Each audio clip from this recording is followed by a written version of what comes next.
So the good thing about tonight is I'm a little bit busy tomorrow. Tomorrow I have to take my daughter for a checkup. She's got, one of those, important checkup types of things. And so I'm going to go and we're going to do one show tomorrow with Neon Space because they've got whitelisted and they're going to release their NFTs, which is pretty cool. But usually after our show, we do it. We do the Edge, but like I think I messaged you and you were like, no more shed, please. I need a week away from the shed, which is cool. And we've been thinking about maybe doing one after the Cryptowriter Roundtable, for a while. And I thought this was a good one. I had fun on that. I don't know if you caught how much of it you caught, but I caught the last 20 minutes. It looked like a good one. It's always nice to see Corey, although I don't think I heard him speak. No, he did. He did. We gave him the floor a couple times early on, and he's like, I really like co-hosting, especially the Eden podcast with him. Yeah, he's quiet. He's a much better listener than me because obviously, like, I'm just talking and not listening to what you were going to say. But when you give him the chance to speak on politics and on governance in general, go back and watch like what he had to say, and it's fucking brilliant, right? Like, and one more, we're going to do this next week. Actually, we just kind of decided it. Next Tuesday on Tech Talk on a Tuesday. We are going to have a live induction ceremony into Eden OS with me and Corey. No, we're gonna be inducted, and I want you to come along because you're a member. You can be a part of it. We've got I think Dominic, and I'm gonna ask John because John was the one who kind of made me change my mind. And you're inducted as well, so it would be really cool if you could come as well and join us and be our inductors. You definitely, I think Dominic suggested this, but you definitely got to put up some EOS on the line. We'll throw some Finney coins behind it to sweeten the pot.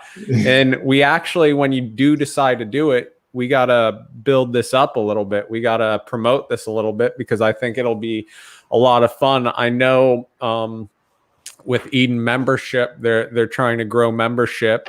And Eden needs to promote itself better, in my opinion. So this is one clear path, to where you're kind of marketing it. It'll be fun. People will watch it. People will enjoy it. And then they'll want to join Eden, hopefully. So, yeah, well, I mean, if you guys want, we can stream it live to your channel as well. Like, I don't mind that. It's up to you guys. That'd be cool. Yeah, this is the type of idea that we definitely Cryptowriter, EOS writer, whatever you want to call us, Finney, Finney.world. We definitely want to get behind it because we can help with stuff like this, and it'll be fun. I got asked by a friend of mine the other day. It's like, hey, this influencer, like, can you show our project to them? And I'm like, no, I don't really do that because, like, I kind of get annoyed when people like show their shit to me, right? Yeah. But it was funny today in the comments because somebody asked, like, I'm kind of new to EOS and I don't know what to do. Like, how do I learn about EOS? And I'm like, well, go to the Cryptowriter channel, even though this is a Cryptowriter podcast. But like, I'm serious, like. This is Jimmy D. Like, this is why I kind of, wrote for them before Voice. And like, I really do believe in what they produce, like above and beyond EOS, even like into the other chains as well. So, yeah. We got 6 people in the audience. Please share this out. Like, I've been streaming since like, I don't know. Like, I think you made the joke the other day that I'm like addicted to streaming. But if you want to get people in the stream, you do this. You go to the Cryptowriter Telegram group, and I forgot to do this the first time. I should post that as well in our channels as well. But you go to the channel and you say, "I'll just start the message with any coins will be given away." And then you add the link. Maybe I need like a fire emoji or something. Is that what you would do? A fire emoji? Ironically enough, I only use fire emojis in trios. I don't know Oh why. yeah, But yeah. like, I just did a quad, but then I got to pin the message, and then we pin it, and then people are gonna see Finney coins will be given away, and then a few of them will show up because they just live off Finney coins. It's wonderful. right? I mean, it hurt today, Sean. Literally, I had pains in my groin when I burnt those Finney coins, and it's gonna even hurt. It's gonna even hurt more because I want to chat to you because this show's about this show's about us. This is what we do, but like it's gonna hurt even more in a little bit when I pull up my atomic hub on the screen.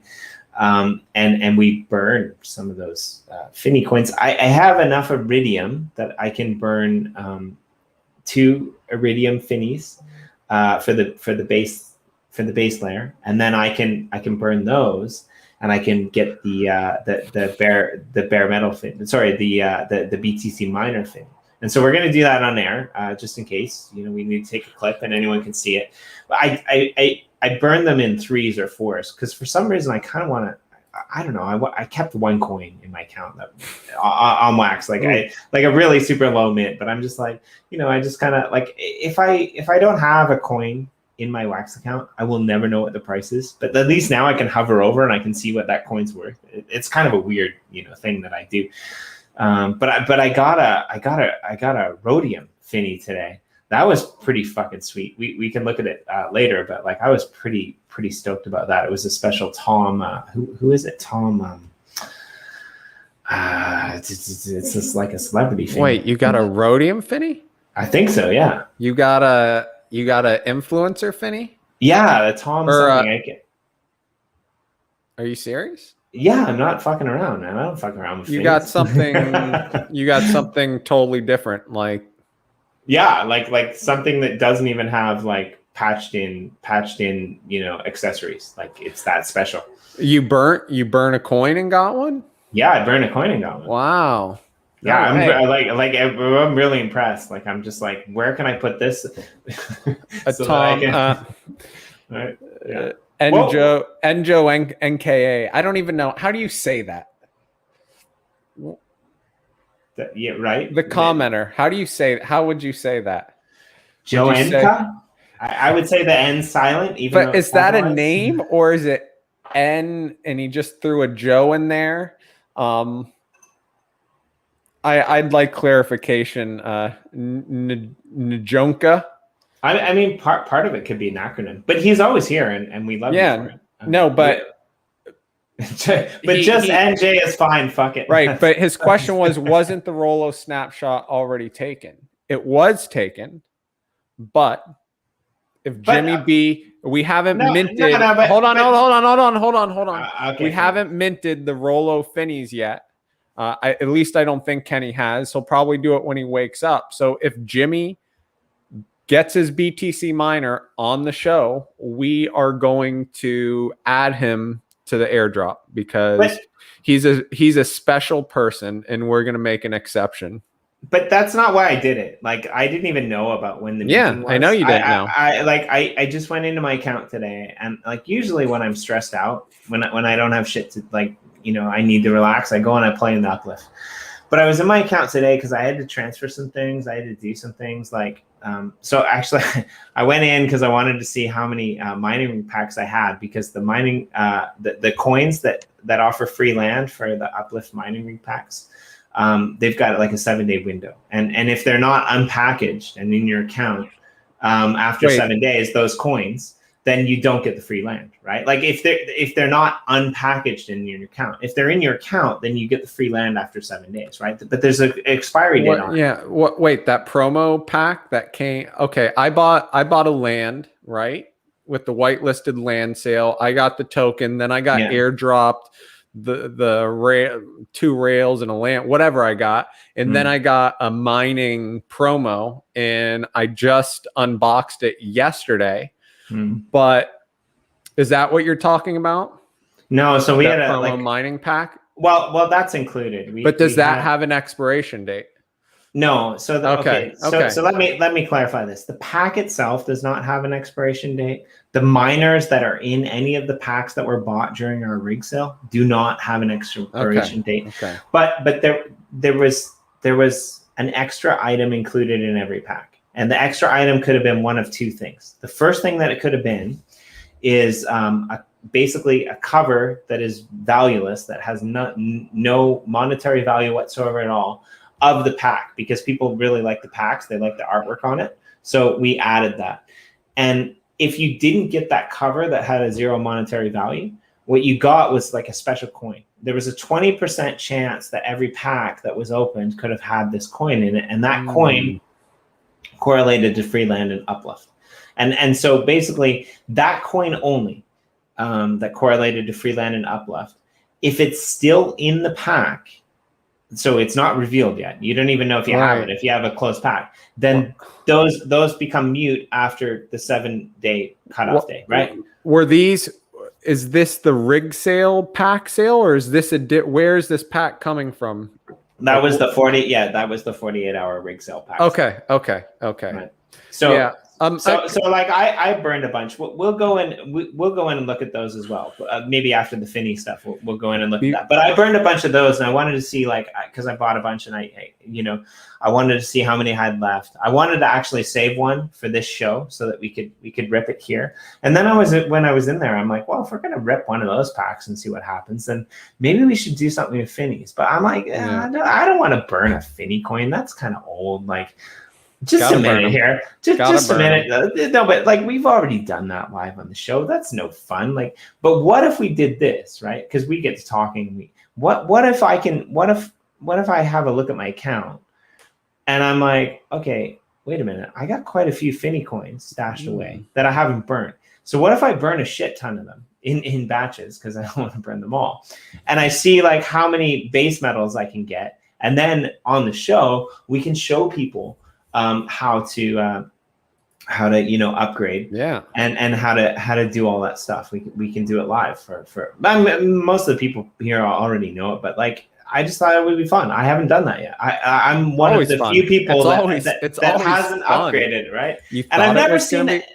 No, but I've never seen anyone do it live, or even on a show, right? So let's do it. Like, let's do it. First off, though, congratulations on the Uplift sales. I know that Runway is going to be helpful big time to get this thing really rolling. I had an idea. I don't know if it's possible, but and you probably don't know, but I think it's a good idea. Okay, so right now, if I'm not mistaken, the only real utility for Upliftium is to buy images on your plot. And right now you reach out to Jennifer, someone, right? Yeah. Okay.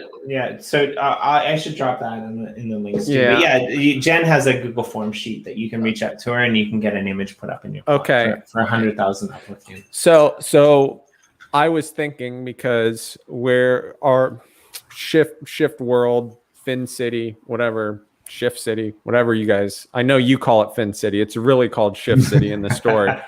But we're adding layers to get it ready for the Crypto Finney, or Finney Volume 1 pack drop. That's at the end of this month. Anyways, I wanted to put some billboards up in the city, and I got to thinking, and our builder and I were talking about this. Why not sell, if this is possible, right? Right now, 100,000 Upliftium gets you one image. Why not sell a premium image, okay, for like 1 million Upliftium, that the image is like hosted, so that we, right, if you have one of those images, we can go and swap it out in the background, right, for a different image. So actually, this is interesting, because we had this conversation in an earlier stream that we did with all of Lgnd earlier tonight. days are melding into nights and nights are melding into days. Right. But anyway, a few of the people in the comments were like, we love watching you guys because this is like an open business meeting. And I think that's what decentralization should be. And this is what I love about, doing this show with you, because there's no hold bar. It's like, sometimes we talk about our, the pleasing self habits, and sometimes we talk about like real world business shit, right? But here's the thing: we were talking about you in a meeting yesterday about what you guys are doing with your QR codes and how you're able to swap the back end on that, right? Like, so so when someone, I'm gonna get back to what you were saying because I think you have a good idea here, but like when you put up a QR code in the Uplift, then you're able to actually swap out the backend image or the backend NFT that is connected to that QR code. Do you know, Sean, is that automated? Is it possible to have that automated? Because that's kind of huge if it is. Or is that process that you guys have been working with Reese, I think did it as well, is that right now a manpower process? Is it possible to automate that functionality? I don't know. Kenny would be the one to ask. I think we pay for a QR service, or we pay a small monthly fee, and I think there's like you can go in there and set them up how you want. But they're assignable QR codes. You just put in a new link in the back end. Whether or not that process can be automated, I'm not sure. But I think so to carry that on forward to now what you're saying is, what if you were able to host an image inside the Uplift that you would have control over changing at any given time that you wanted? So is that what you're asking, kind of? Yeah, so the Uplift server isn't hosting the image. The Uplift server is pointing to image hosting service, right? That's fucking brilliant, actually. That's really fucking brilliant. And I would say that I like the idea of getting 100,000 million Upliftium from you.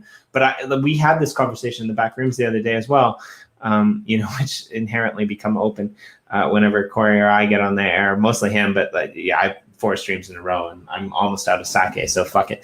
But like a million yen seems a little bit steep for Upliftium, because the kind of the point was, do we really want to just cater to the whales on this type of shit? Shouldn't we be, as a social, kind of a 3D metaverse social platform, being allow all of these players to do it? So I really like that idea. I would love to see that tested out on the Cryptowriter plot and see if it's actually possible. Yeah. So we would love to figure it out. We would love to test it out, because my thinking, I was talking to Smithy, our builder. We got to have him on sometime, or I know you want him on one of the other shows. Well, fuck, any show is fine. He's an amazing builder. He's placed, right, kind of billboards or spots for billboards around Shift City. And I was walking around yesterday, and, you turn a corner and you see one there. They're well placed.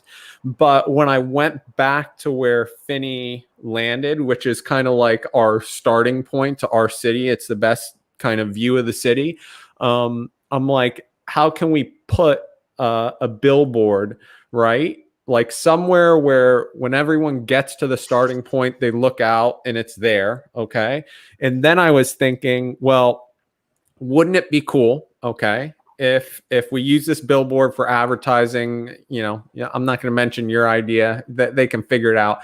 But I'm just thinking that in my head, right? But also, like, with our pack drop is coming out at the end of this month, how cool would it be if we had this one sort of featured billboard, okay, that when people came to our land, they could kind of see it from everywhere. It's kind of like your entry point. And we could say, Finney Volume 1 pack drop on July, whatever, and have that advertisement right there. Because if this takes off, that's what's going to happen, right? These metaverses, cities they're going to want to advertise. And for you, if someone's and I know, look, it's not going to scale unless it automates more. I'm sure the plan for you is to automate this image process. But as of now, you have to talk to Jennifer and have her do the image. Well, if everyone wants an image, I don't know how long that process takes, but Right. this idea where you could pay more, right? Because I know you need utility for the token, right? So paying for a billboard's utility, but let's say every plot got one or could pay for one or a couple of these billboards where they could go and swap the image in the background, like we would do it. But here's the thing. Two here. We're like 20 minutes in. One hears the thing for every 10 minutes. I'm keeping tallies on my little dry erase board here. Yeah, well, I didn't do it in the. Jimmy's going for the record. I did it. I did it purposefully in the last stream because I hadn't said it yet. But yeah. So what's interesting about this is, and thank you, Charlie Q. But I'm not a dev, but one of the things that I love about the team that I work with, and also, you know, Sean might not be a paid advisor, but he's definitely a collaborator. I mean, like, I get told that, you know, ideas which are obviously credited to him are genius, and also I get told, you know, in the back rooms of our chats that like he's just gonna have to wait because that's not happening right now. We don't have the resources for that shit, right? So in a way, you are like an unofficial part of what we think. But I really like this a lot, and I know you didn't want to spill the beans, but I'll spill it. Like Corey rolls his, I say this so much on our streams that Corey like rolls his eyes at the fact that I say like, this is a perfect fucking use case for NFTs. When you have NFTs that you can bake into like an economic level whereby, you know, I don't know if this is actually possible, but it seems like it should be possible because you can back an NFT with an amount of money. So what if you back an NFT with an amount of money and it plays on a real world billboard? And then every time that advertisement plays, or every time period that is calculated that it plays, it burns a certain amount. And when that NFT is done, then it's not playable, right? And I can't believe I missed the obvious. I can't believe it took, you. Thank you for that, by the way. But that's the obvious, right? Like the place for that to work first and foremost is in the Uplift, right? Yeah. So I don't know what comes from it from a dev level, but I love it.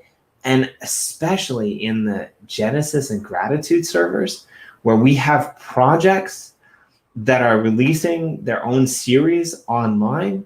If we can bake that into the system, that's huge, because anyone walking around in the Uplift will see those billboards, they'll see those ads, and they'll be automatically updated. I don't know if it's possible, but here's what I want to do. I want to make it possible, and like, fuck it, for your second billboard, maybe you guys can pay some Upliftium. But for the first billboard, let's just fucking make it work. And like, let's have the crypto Finney, new line on that first billboard be the test case, and we can get our teams together and we can figure out like how this is possible. Because it's brilliant, Sean. It's really a good idea. Charlie said, what did he tell me to do? He said, we want a pool for crypto Finney. I don't even really know what that means. He said, I know what it means. Sean. Yeah, I know exactly what it means. Okay. Well, I don't know.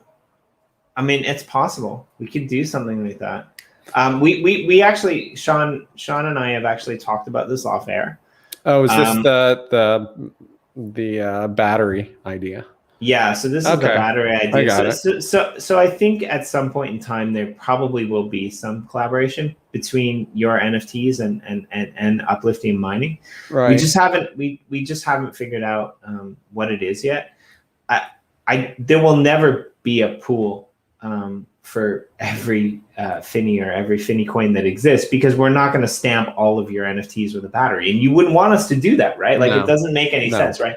But we could come up with a special NFT or potentially a special Finney that does have a battery, and we could definitely put that into the pool. And it's something that we're working on with some of our closest projects. So I think definitely that would be good. We'll pull up screens as well, but I also want to say this. Who you and I really need to have on the show? I don't know if you've ever met them, but you would love them, and they're obscure enough to to blow us out of the water. Like our random talks about like, you know, our our random talks about Ford's bells or whatever he's whatever the bells and whistles of Ford as he's, you know, chugging down the street, beeping his horns for the ladies. No, but I know. But the nasty hooks. Have you ever met the nasty hooks? No. I do a stream with the nasty hooks, and the nasty hooks. We do it once a week. We go in and we build on their plot just because it's fun. They're a comedy duo, and the reason that they like being, you know, on the stream with me is because they kind of need to hold back all of the fucks that they're going to be dropping, because that's what they do. They go into Discord channels. They do comedy. They're really quite funny. They're quite hilarious, and you guys would get along with what are they each called? other like the nasty hooks. The nasty hooks. I like the name. So this thing right here, yeah, that spot, I think that would be a great little entry billboard. Why? Because when you're standing on the deck of the nightclub, well, this is the deck of the nightclub, you can see it, right? And when you're standing on the bridge, boom, you're looking right at it. And when you're standing on Finney's Hill, boom, it's right there. Stop. Yeah. Taking screenshots of my own stream. How interesting is that? Get it from the nightclub. I already got it. Okay, cool.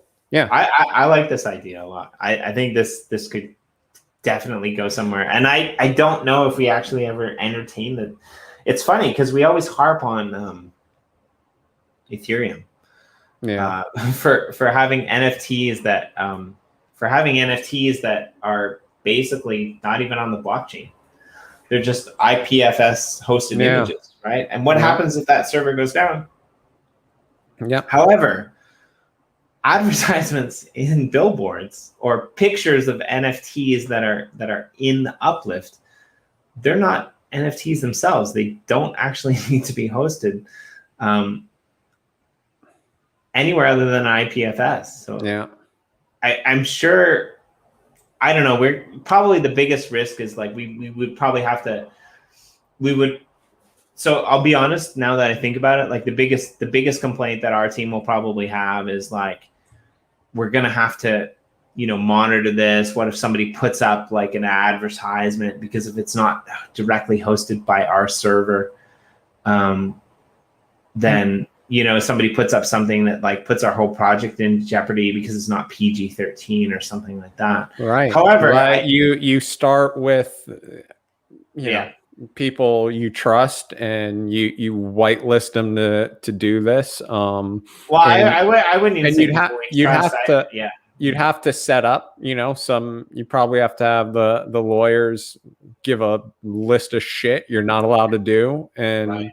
Exactly. And that's the terms of service for using the service. But, you know, visually, I love the idea of how with Shift City or any Minecraft city, it's like what you talking about, Fin City again?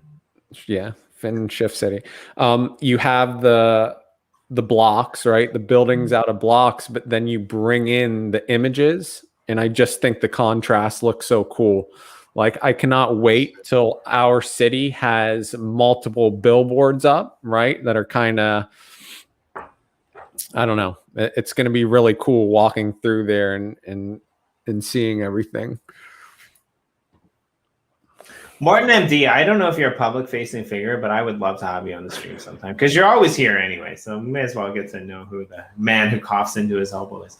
But yeah, like Sean, like I understand finally why Kenny keeps you around. I got it. Yeah. You're the genius under the. No, Kenny. See, just kidding. Like I do want to throw this out. Why are you throwing shade at Kenny? Why does everyone want to throw shade at Kenny? No, you guys are amazing, and the way that your YouTube and you know, the young buck now, he's kind of a part of it as well. It works because it's a long distance relationship. That's why. That's why it works. Morton knows. Morton knows. You know, yeah, Morton. Nah, man, these guys are great. Like you would love these guys. We'll set up a stream. And it's funny because like I'm not drinking at that time, and I might not be drinking a year after this as well, because I'm planning on. Have you ever watched the documentary about the boy who just basically he's 5 years old and he travels around with his parents who are like hippie hippie surfers, and the name of it's like a docudrama kind of thing, but the name of the movie is the kid's name, and I always forget what it is, but it's really interesting. And I'm at the point right now where I might actually be able to do that. Like, what if I just, you know, show up in Florida for 3 months and we say, you know, fuck this, you know, computer thing, like where we do the Edge of Obscurity. What if we just come over and hang out in your backyard? We hang out in a public park and we just sit there and we do what we do live in person, right? Right. Like, well, it would give me incentive to get outside. To do my shed up. And I mean, I'm going to get that project going in the next couple months, but I want to turn it into that workspace podcasting studio. One thing I want, and I was thinking about this. I was actually thinking about this after the How to Podcast show, or How to Do a Good Podcast show. That was fun, by the way. If anyone hasn't checked that out, that was I forget who I've seen doing this on their podcast. Well, you know who you haven't seen telling you how to do a good podcast is the podcaster who can't even stay on the stream for more than 2 minutes. But he does an audio only podcast. Anyway, continue. So in my shed, once it's imagine it all finished and stuff, I could set up 2 like baller leather chairs, like thick leather, right? And they're kind of sitting back, reclining slightly, but you're sitting there chilling, okay? And then you have the microphone, okay? That's just right over your shoulder. You can just pull it there. So you don't have to sit at a desk or anything, or like you're always hunched over your laptop. You don't have a monitor? You don't have a monitor, right? No, I use a laptop. But whatever, we could just sit in the shed, just chilling. You know, you got it up on the TV, whatever. Maybe you got a little soccer game off on the side, and we could just do the podcast like fully comfortable.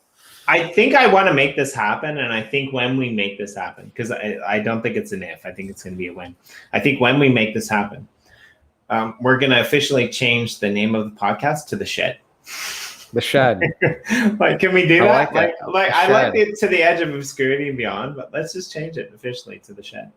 Oh, they want a wheel. They want a wheel. See, some of these people are here for the coins. Yeah, nice glass of scotch, puffing on a cigar.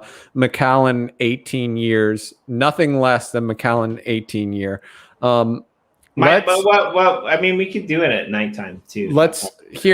I want to share my screen because I'm gonna burn a wax Finney.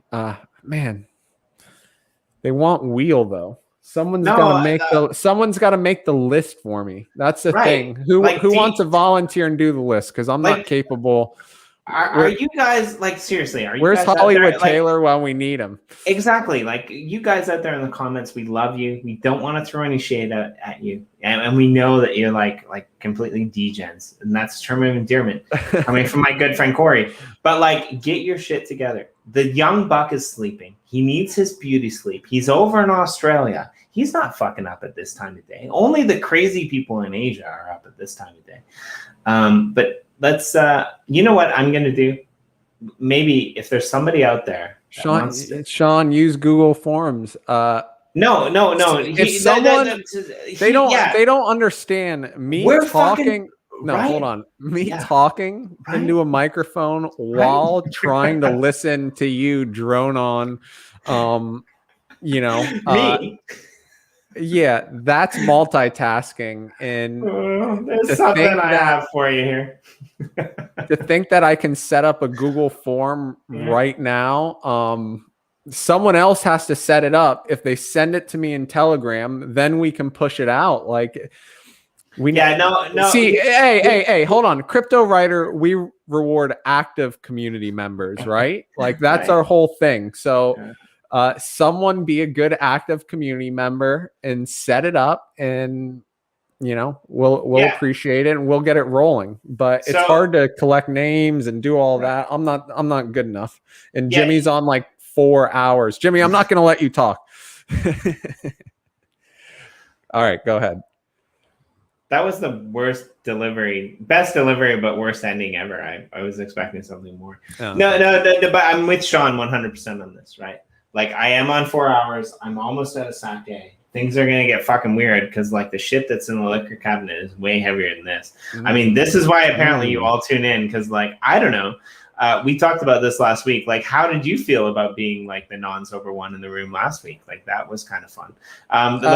You messaged me after, and you're just like, I much like it better when Jimmy is the one that's like on his rampaging rants. Like, well, I don't know. I don't mind being a little tipsy.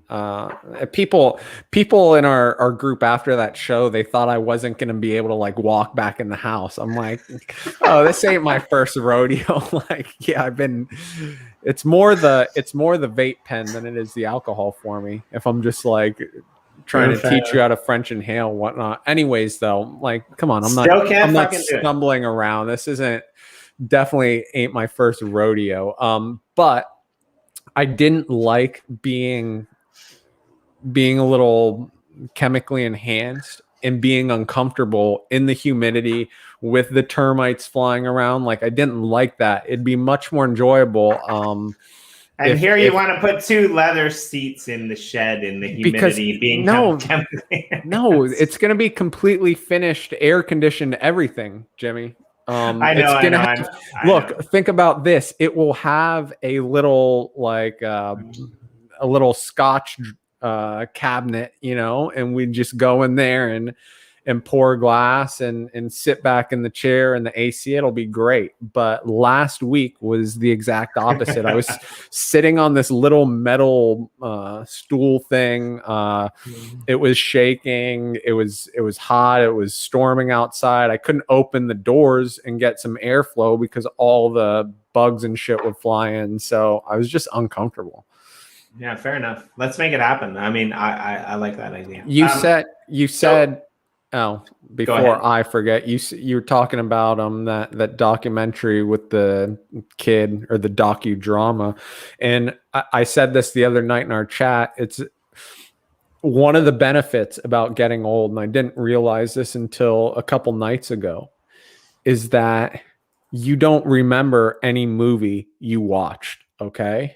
So I went back. We were out of shows. We were like, what do we watch? And There Will Be Blood. I don't know if you've seen that movie. Daniel Day-Lewis.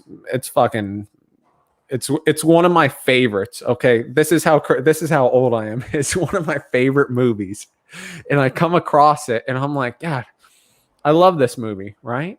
But I can't remember a damn thing that happened in it. Okay, so we watched it again, and it was like almost like watching it for the first time, except I knew it was good. And I came out of there and I'm like, man, I want to watch all these other movies that I've watched before, rewatch them, because typically I only watch movies once. So I never remember them. I was never the person that can watch a movie over and over. But I'm going back and I'm revisiting all my favorite movies because I don't remember them. So a couple of things. I was just, while you were talking, I was just trying to remember the name of that movie, and it kind of clicked. The name of the movie is Given, actually. Okay. And it's a bit weird at times, right? Like they have like a natural pool birth type of thing. So if you're not into that, that might be weird. Because like people get in the tub with the lady, and that's cool. Like I'm all about free choice. But it was a good. It was a really good flick. I really enjoyed it. It reminded me a lot of that old surfer movie God damn it, I suck at movies. Like I'm with you though. Like I don't remember it. I don't remember. But a friend of mine made me do this, and I suggest anyone who kind of likes movies does this, because it's a really interesting exercise to put yourself in. Think of your top 10 movies of all time and make a list. They don't necessarily have to be 1 to 10, but just try to think of your top 10 movies. Not right now, like we're not going to do this now, but try to like put it on paper, your top 10 movies of all time. And most people will end up with like a list of 30 and be like, holy fuck, like how do I like cut this back to 10? A list? Did you say a list of 30? Yeah, right, or more, Wow. right? Like how do you get to a top 10, right? Like what are you looking for? Like it's really difficult. And it's like, you know, I had really obscure things like you on my list, like Last of the Mohicans. I thought that was a brilliant movie, right? Like Gangs of New York, for example. But then you gotta like put some animation in there, right? Like I don't watch it every day. I'm not a big fan of it, but like, I mean, Toy Story fucking did amazing things for the music industry, right? And you start thinking about all of these different genres of movies, and like, what are the top 10 movies that were the best that were ever made? Like it's almost more difficult than like condensing all of the things you want to say into Twitter, into that word count. Like it's really difficult actually. If you actually write down a list of your top 10 movies, if you just like speak it out, you're like, oh, that's easy. It's this. But like, if you actually put it down on paper, you're always going to get to number 11 and then number 12. And it's just going to become a giant scratch pad.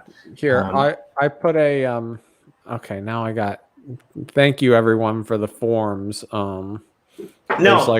No. We're not going to do this. No, yeah, we are going to do it. We are going to do a wheel. No, somebody else has to. No, they set up they did, but they can't share a link because they're not admin on StreamYard. So they've given me the link, which I am then going to share in the private chat because I'd share the link myself, but you won't make me an admin of StreamYard. So I'm going to put sorry, I jumped the gun there. I thought they were asking you to do something. I'm going to put asked my good friend Sean to do something. Najoanka's form in the NJ's private chat, because NJ's I got like 3 forms. They're awesome. They stepped up. They put out 3 forms, and I'm going to share that with you, Jimmy, and you share that form in the private chat. And I know people. Yeah, we do have to give you, priority on this channel. It's not about you, it's about me, man. Jimmy can't. No, I mean, like seriously, like if I share this link with you, like maybe we do it after the EOS induction. If I share this link with you, it's like mapped to like Corey's cell phone, so Corey's got to like approve it, and it's yeah.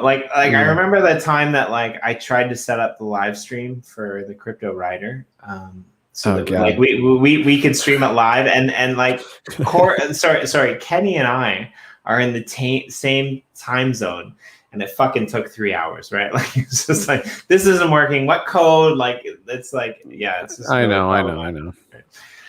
So let's do this. Well, you guys set that up. NJ sets that up. Thank you, NJ. I will send you something, in return for that awesome community collaboration that you're doing right now. Drop your wax counts in the comments, and let's hop on into me sharing my screen. They're gonna put the wax accounts in the form, I think. Oh yeah, put it in the form because that's what's going on. Yeah. What's your wham? I mean, four live streams. I don't really know what's going on. Normally, Sean, I would move this to my, which is really dumb because normally what I would do is I would move this to my like account that people aren't supposed to know, but like people are really smart, so like when they figure out, what's happened with my name and my tags and stuff like that, then they can figure this out. Okay. But I'm going to share my I'm going to share my Kenzai Crypto Ooh. account. And you know what I'm stuck on right now? What's that? I'm stuck on a stream from last week that I had paused, and you have this really weird smile on your face from from inside the shed. And oh yeah, good. and I can't actually. I don't actually know where our stream is. We have now because I can't find it again. So yeah, sex with watermelons. You go. Uh-oh. This form, it seems this form is no good because it's a multiple entry form. No, that's not good. Nice try, though. The bots are rushing in. There's like 14 people listening. There's 300 wax accounts on the forum. No, that can't. That's not right. It doesn't work that way. Who's got, wait, someone... They say the form's rigged. Who should we try? Joe's form? Luckily, 3 people sent me form, the Harms form. We'll try this one. Let's see if his is rigged. Yeah, here. I mean, let's try another one. Here. No offense, NJ. I mean, thank you. It's cool. Try this one I just shared.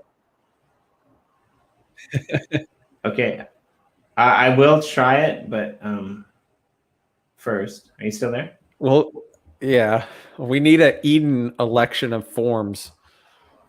Well, you know what we need. We need to see which form we should use. Everyone set up a form. We'll do an Eden election. We'll get it sorted out.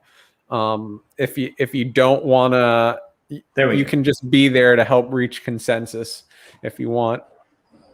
Oh, sorry. I gotta put that form up. Okay. Right?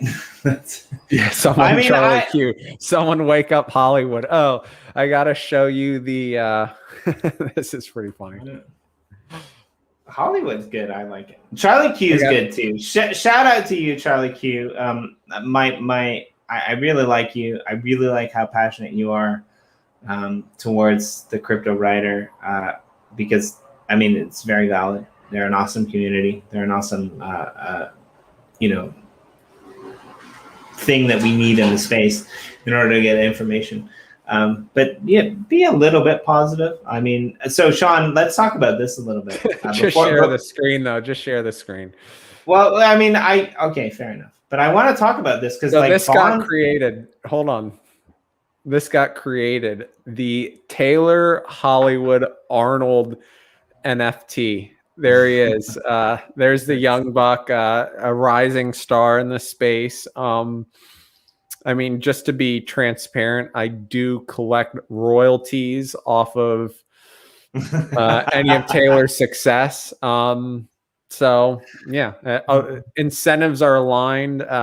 Go out there, follow him on Twitter. I think it's at Taylor Arnold _. That's off memory. My memory is not great, but yeah, check it out. In this NFT, we'll put one up for auction. We might as well put one of these up for auction and see what it goes for. But there it is. Right. Taylor Hollywood Arnold. All right. What were you going to say? No, so I'm about to share my screen. But before we do that, our planet was interesting this week. Bonds kind of, we got to get Bonds on next week. Some of your community members have been a little bit harsh on him. Fair enough. I mean, I do realize that we have issues, but like Bonds lost the plot last week, apparently. And in retrospect, he owned up to it, right? Like okay. Right? Like we all, myself as well, I lost the plot 3 times last week. Right, like you did? Totally, in the fucking Telegram channel, like of our project, like people coming in and saying like, how dare you not release a roadmap that we can follow? And I'm like, this is fucking decentralization. I mean, we're building shit that changes like, the paradigms. Like if we fucking if we fucking hinder ourselves to a fucking roadmap, then you say, oh, why did you change the roadmap? And if we hinder ourselves to a roadmap, then you say, like, why aren't you doing anything new? Like we're fucking in alpha, right? And you guys are doing the same thing. Yeah, right? but like, imagine you have a better roadmap than us. No, we released a roadmap. For us, though, I don't know. It's different. It's completely different, right? Yeah, I think. Look, there's always, no matter what you do, there is going to be a vocal minority of critics. Look, that's just the way it is. The way I see it, though, is there's a really bad 80s tune in my head playing. That's just the way it is. Look how big your community is, right? Like, right. These are a lot of people that believe in you. Sometimes we're critical and we question things, but it's because we want to see you guys succeed, right? Like, we're not. Well, fucking hell, the way that you guys question things isn't even a question, right? These are two completely different things. Yeah, but I don't. My thing is, I still have more questions than answers, and you probably do too, right? Because when you're innovating, you're building stuff. So Kenny and I, we might have an idea, and by the time we actually like finalize the idea, so many more ideas have come up, and we're like, oh, this is a better way, and let's go this way. By creating a roadmap for you guys to create a roadmap, what it does is it locks you into something that could, like, oh, in 2 months we're shooting for this. Well, in 2 days that might be out of date. Like, you might have a completely new idea. So okay, I like a couple of things, right? Like so people came down on us because they're like, what, you've been talking about Upliftium, wrapped Upliftium, and now you're gonna make it an NFT. And we're like, okay. But the more funny thing for me right now is, like, I released an article the other day that was relevant for 2.5 fucking minutes. 2.5 fucking minutes after I released it, it was irrelevant, right? Like, because we like, and you guys are doing the same thing, but you guys have, like, I'm not saying that you can't have a plan, right? I'm just saying that we can't have a plan, right? Like, when your plan is a little bit different, right? Like, it's different. It's like, and you guys pitched a voice on your plan. That was what you were, and then you changed it, right? Like when voice kind of. But we're not releasing a, like, the writer company roadmap. We don't do that. We've released a roadmap for our NFT, like, product launch, which are already kind of set in stone. Like, once we lock it in, we can put it out there. What you guys are doing in building this thing, there's so much that's changing, because some ideas you have, you don't even know if they're possible yet, right? Like, you want to go down that path, and you're going to test it out to see if it works, but you don't know. We had an idea today, right? I had an idea today that might change your whole strategy. Right. So if you released a roadmap, all it would do is set you guys up for people to be disappointed, like, every week, because the roadmap would be changing by the minute. By the way, Sean, I like your idea. It's really good, but we can't do it because it's not in our roadmap. Sorry. Yeah. Can't do it.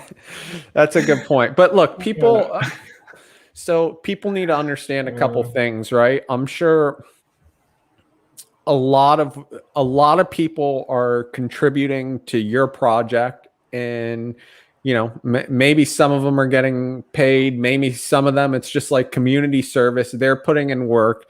By having these sales, you're setting yourself up, the company up, to take the next big step forward and really try to fucking take on the world of, like, metaverse adoption. And it's going to take some time, and people are going to be patient. But there's so much going on. There's just so many questions, right? And I was thinking about this sometime. I would love for Corey to join this show, and we can go to the edge of the Uplift Obscurity, because I always have questions, right? And I know our community always has questions. And I just think that the more you guys, I don't know, the show, I think the podcasts are great because you can explore, like, where everyone's mind's at and, like, what you're thinking. And then the community gets it. But I think a lot of issues people have are they don't know the answers to things, and that makes them feel uncomfortable. Yeah. And I mean, that's... I've been harping on the community all week about this, and I think I'm done because I can't better myself on the than what I did on the Olive Land stream that we did earlier today. But here's the thing. That what you're saying is really interesting because Corey loves and adores you. I can say that honestly, and I love and adore you, and the Cryptowriter community. Charlie Q sent me a private message not so long ago that was really nice. He actually said, "I'm gonna nicify it, just for the just for the public image." But he actually said to me, what the Uplift has contributed to the Cryptowriter and how much support that we've given you is really amazing, because there are other projects out there that aren't doing that. And he wanted to be on the Uplift and he sent me that message, and it was a really nice message to send, and I was really grateful that we have that outgoing kind of image. Okay. Because I like the Cryptowriter. Like, I wasn't a part of the voice Cryptowriter. We know you like the Cryptowriter, Jimmy. Right? Yeah. We know you like it. And I was a part of the early Cryptowriter. I was a part of another social project where I interacted with Kenny. I didn't know that you were part of it at that time. But like, Kenny would come into our Telegram channel and drop the links, and I had talks with Kenny and talks with MBlue, and we published articles with Dominic and MBlue about Warbly and stuff, like way back in the day before you guys went to Voice. But I happened to be in the predicament where I couldn't be part of Cryptowriter after it went to Voice because like my nationality wasn't supported, right? And then you guys moved away from it and you're doing your own thing now, which is good. But we had you, Sean, on the channel, and then there's something about you that I really like. Yeah, I throw shade at Bonds. I really like Bonds as well. I love Bonds too. Right. Like for all the people out there who think that we're like pissing on Bonds, we are a little bit, but we're also throwing shade, right? Like Bonds is one of a kind. Right. If you gift him the NFT of the one of the kind Bonds, he will fucking sell it. Look, Bonds, people don't realize it because of his public persona, maybe, but Bonds is like the nicest guy in the world, but he takes a lot of shit. Right. And part of this, I feel guilty sometimes. And 10% of that shit comes from Charlie Q. Yeah, and I feel guilty sometimes. I'm trying to the last time I want to send this, he's blocked me from posting GIFs in the Our Planet chat, but I had Charlie actually sent it in. But Bonds is like probably the nicest guy, and I've met him in person. I know he's super nice, but really I've sort of created this atmosphere in our community that like Bonds is the enemy, and I feel guilty about it sometimes, but then sometimes I don't. And sometimes I'm like, stick it to him. But Bonds is one of a kind. That guy's a classic. He's a legend in his own right. I mean, how could he not be? His nickname is Bonds. Yeah, fair enough. Hey, look, so do you have that DJ table spun up? No, not in here. Jesus Christ. Well, I mean, this is going to get awkward because you're going to have to talk these people through the next 3 minutes all on your own. Okay, hold on. Let me share the screen, though. Hold on, Jimmy. Oh, great. Now would have been the perfect time to do the wheel spin. Thank you, Joe M. I got it set up here, but because I don't have admin privileges on the Edge of Obscurity StreamYard, I cannot share my screen. So this wheel spin is going to have to wait until Jimmy gets back. Don't blame me, blame Jimmy or Bonds. Whatever is more convenient.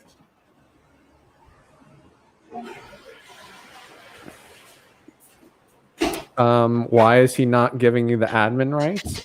Because I've been asking him for like 3 months and he doesn't want to give up the power. He likes being in control of this stream. If I could just share, honestly, if I could just share the screen when I want to share the screen, this show would be a lot more entertaining because I'd be sharing some great stuff. But because it has to go through Jimmy, then it's not as fun. Jimmy,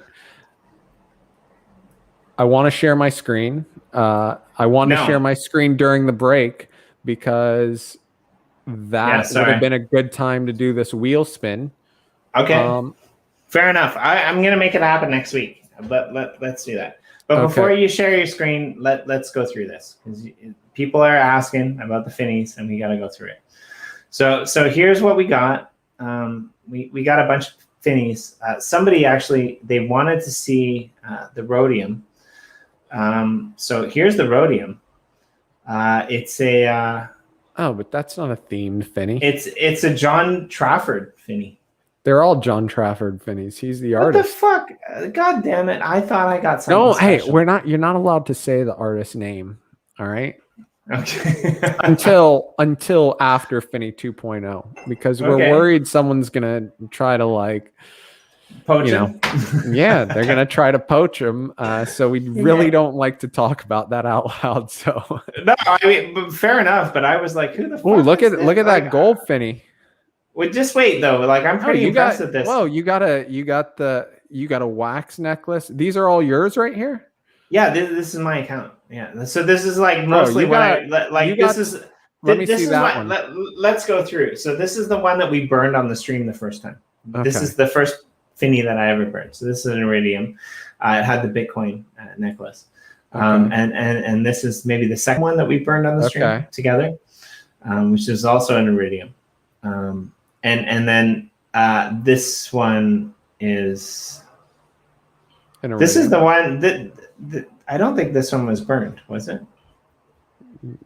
What do you mean? Oh. No, it was. Sorry. So this is where I started today.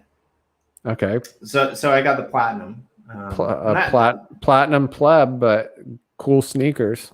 Yeah, he's got the high tops. Cool sneakers. This one was it was all right. This is another platinum, and I was kind of pissed.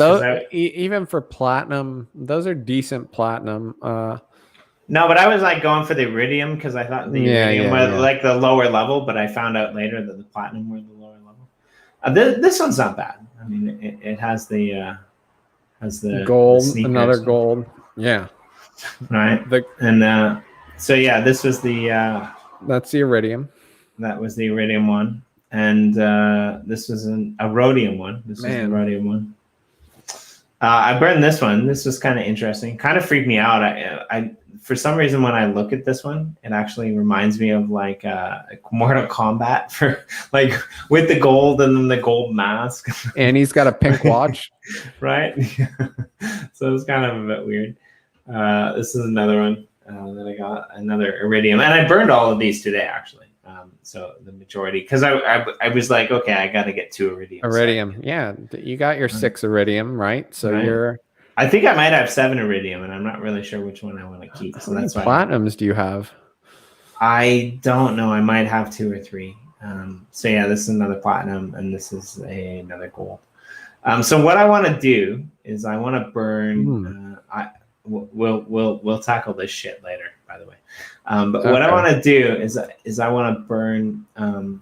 I want to burn 2 platinum. Sorry, I want to burn 2 iridium Finneys, and I want to burn. Then I want to burn those iridium base levels with the unique Chesterhedrons to get the. It takes 6. It takes you 6 iridium. Do you have 6 iridium? Yeah. So this one's an iridium. Let's count them Fuck together. yeah. This one's an iridium. This one's an iridium. So the first three, right? Yeah, and then the third. This is a platinum. This is a platinum. This is a gold. This is an iridium. So that's 4. Right. This is a rhodium. This is a gold. This is an iridium. That's 5. This is a iridium. That's 6. This is a platinum. This is a platinum. And this is a gold. So we've got 6 iridiums. So what do I do? Walk me through this. Walk all the other people through it. Just burn them. You just burn them. So I go to this one, them. Like the green man. For whatever reason, whenever I look at this one with the giant gold necklace and the green shorts and the green shirt, I always think Bonds. This one, for some reason, just screams. Oh yeah, right. I love you, Bonds, if you're watching. So I go down here to burn.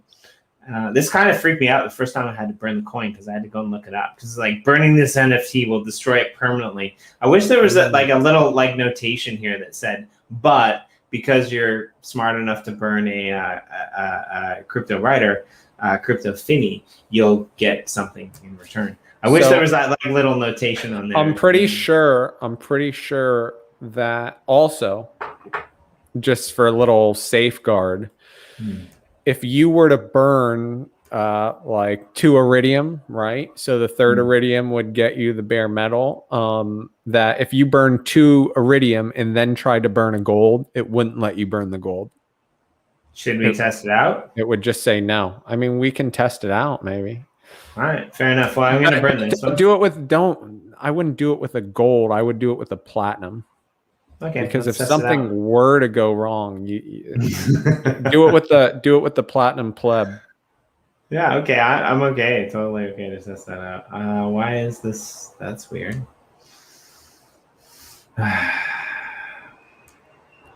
They think this is painful that you're burning that one.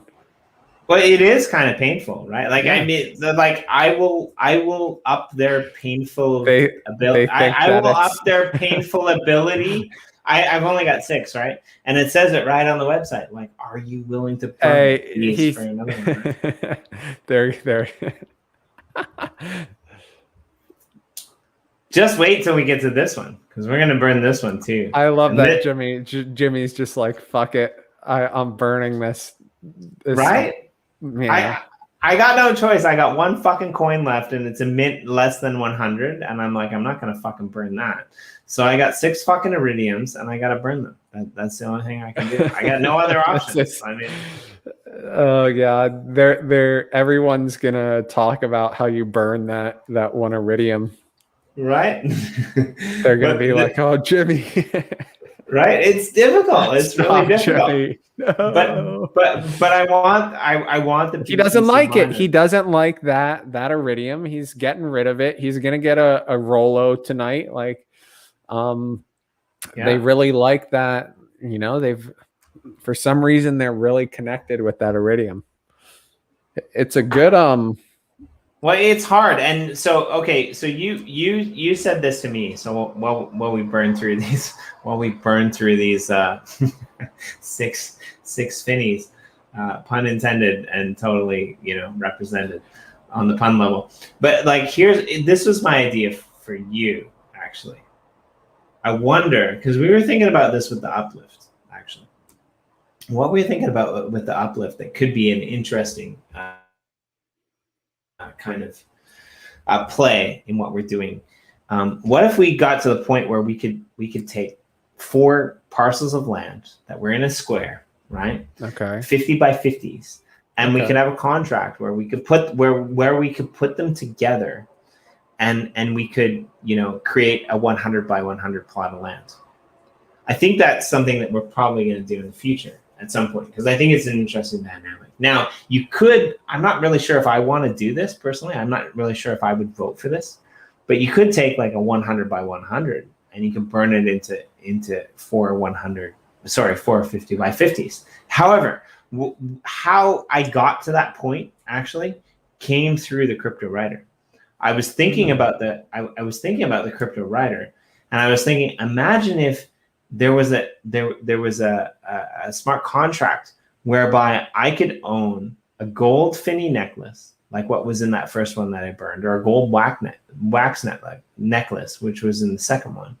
And I could somehow put those two pieces together, and I could create like one of these Finneys, and I could accessorize them, right? Like it's like the Barbie girls play dream, right? Like imagine if I could add these accessories that are already baked into the system, or disseminate these accessories. Okay. Well, and build my own like ultimate like base level Finney. That's because probably through our past conversations that you've been half asleep through.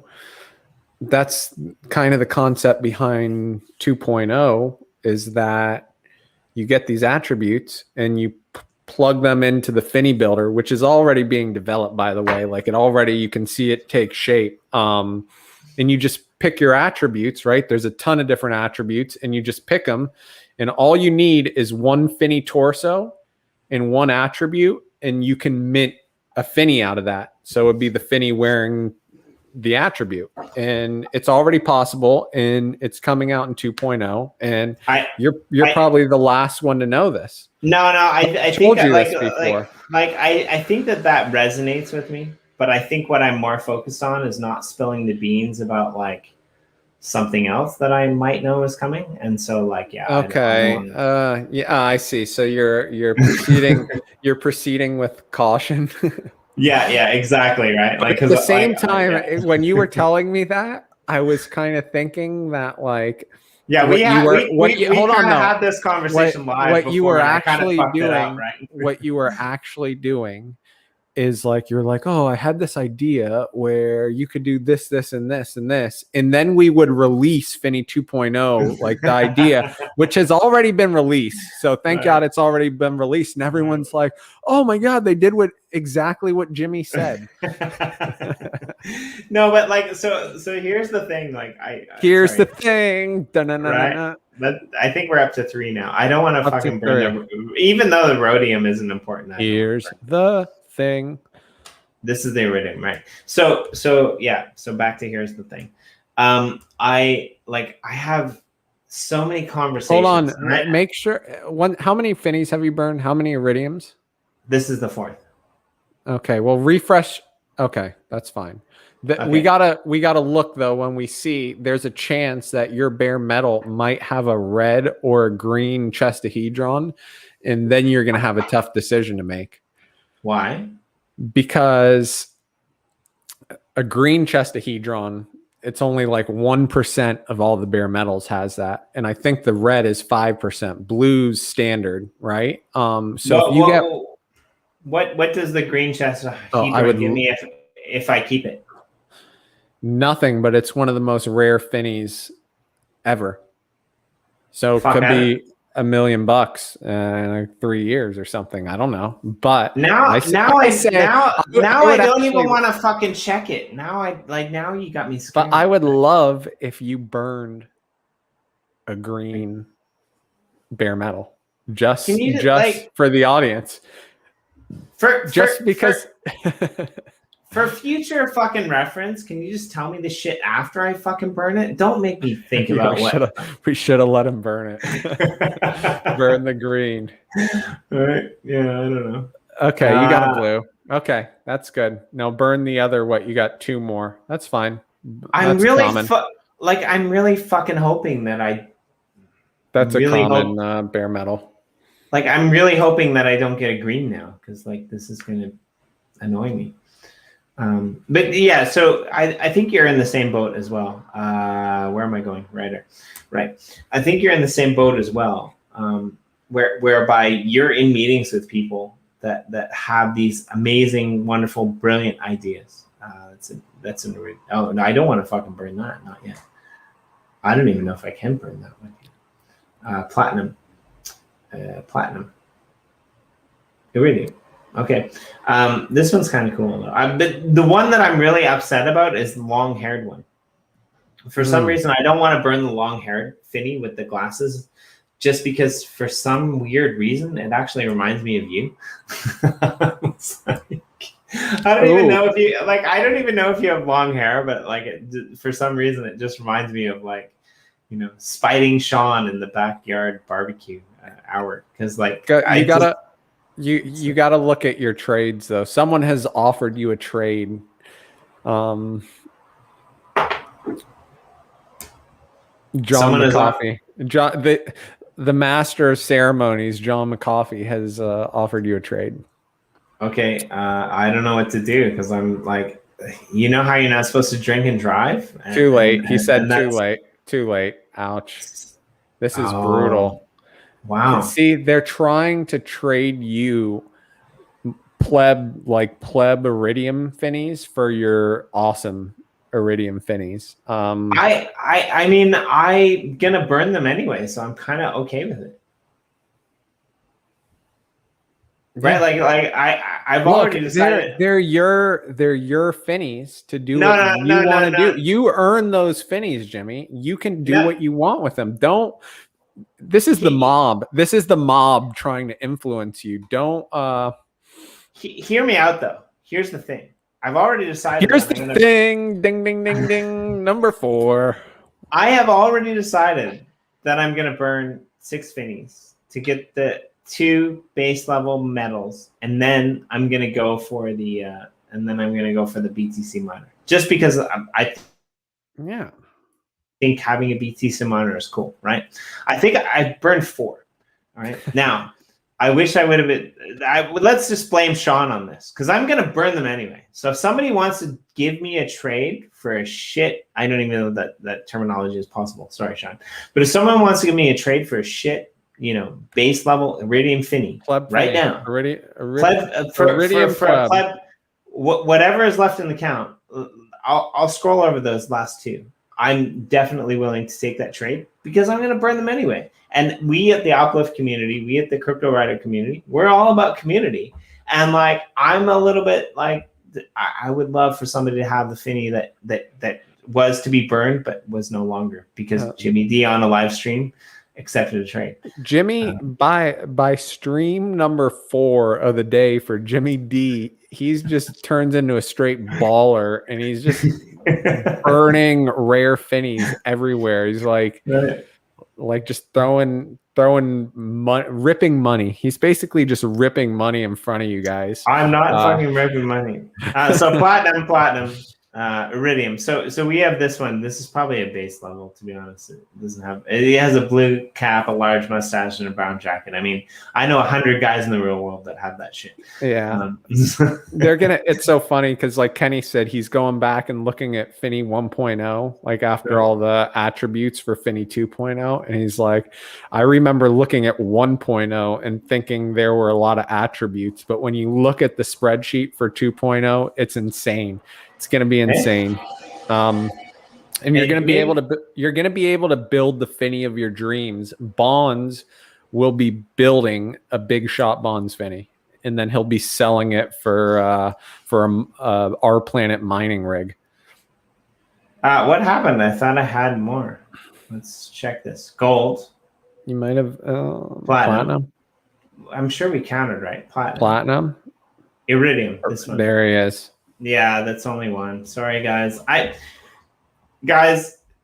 gonna blame Sean on this one. Like, he should be way more active in the chats the next time that we do this, because I kind of want to do it again. I'm having so much fun that I think we should do it on EOS as well. Yeah, everyone send in your most rare finnies and let Jimmy burn them. Yeah. So well, I haven't actually burnt any coins on EOS yet, but like maybe before the next stream, I'll put something in the Cryptowriter channel. Blame Bonds. Blame Bonds. Let's blame Bonds. No, I'll put something in the Cryptowriter channel. Pitchfork mobs coming after Bonds tonight for this. But here's the thing. You're making a really good point. Like whoever retracted that order, I apologize to you deeply because you're not wrong. You're 100% right. What if we do this? What it might not be next week's show. I don't know when it is, but I'll post it in the Cryptowriter channel. I'll go in like I did today.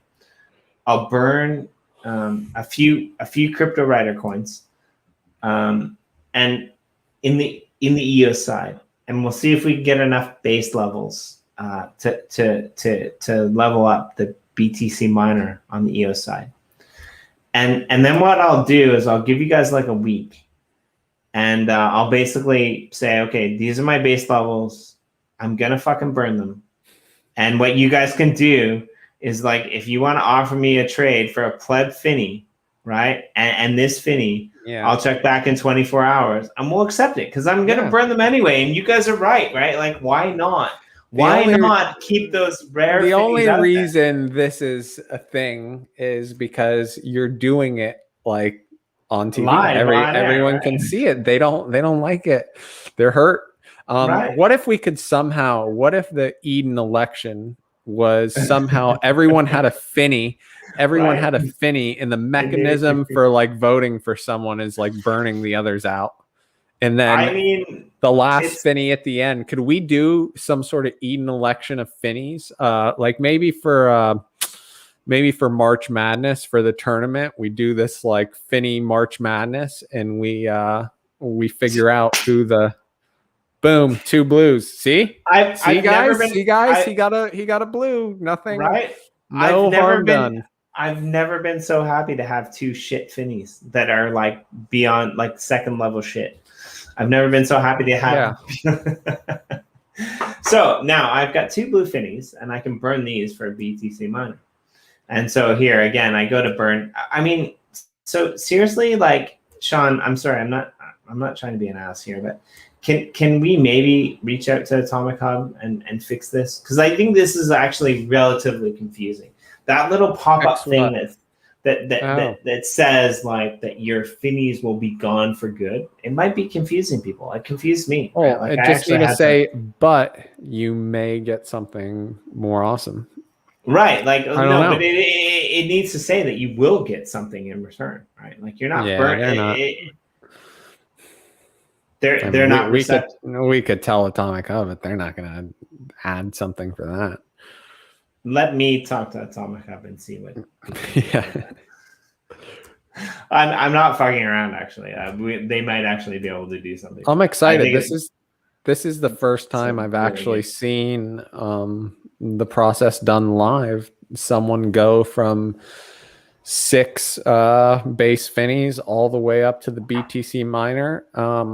And we're gonna add you to the you to the airdrop tonight if Kenny sees my message before he just does it. But we're gonna get you in there.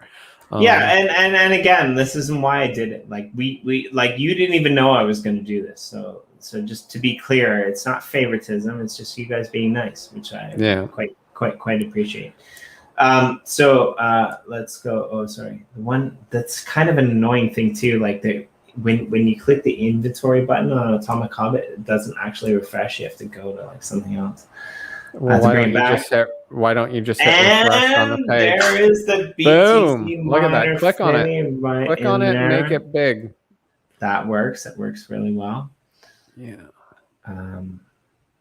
So really notice the little rat. Where's the rat? On the floor. Yeah.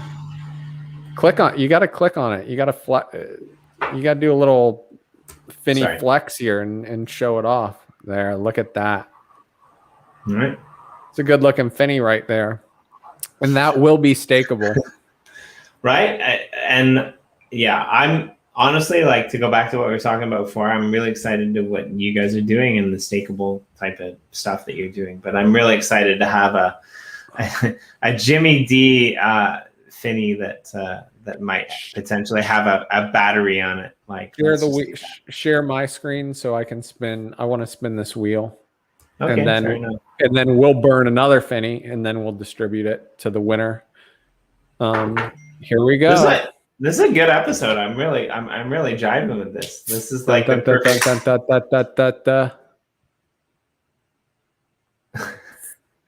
Thrut.wham. I mean, I read butt because, I would just put a line in the now beginning. Let me go to butt.wham. You get a coin. Butt. Butt. I went to Thrut. You went to butt. Right. So I I actually, like, when I was in university, Sean, I actually like self-published a book and poetry and prose, believe it or not. And one of my poems was called Something About Walking Away, because I'm kind of an ass man. And when somebody walks away and you have to chase them down, those make the best relationships. That's Jimmy D on relationships. Jimmy. How'd you meet your wife? What was the... No, he had two questions.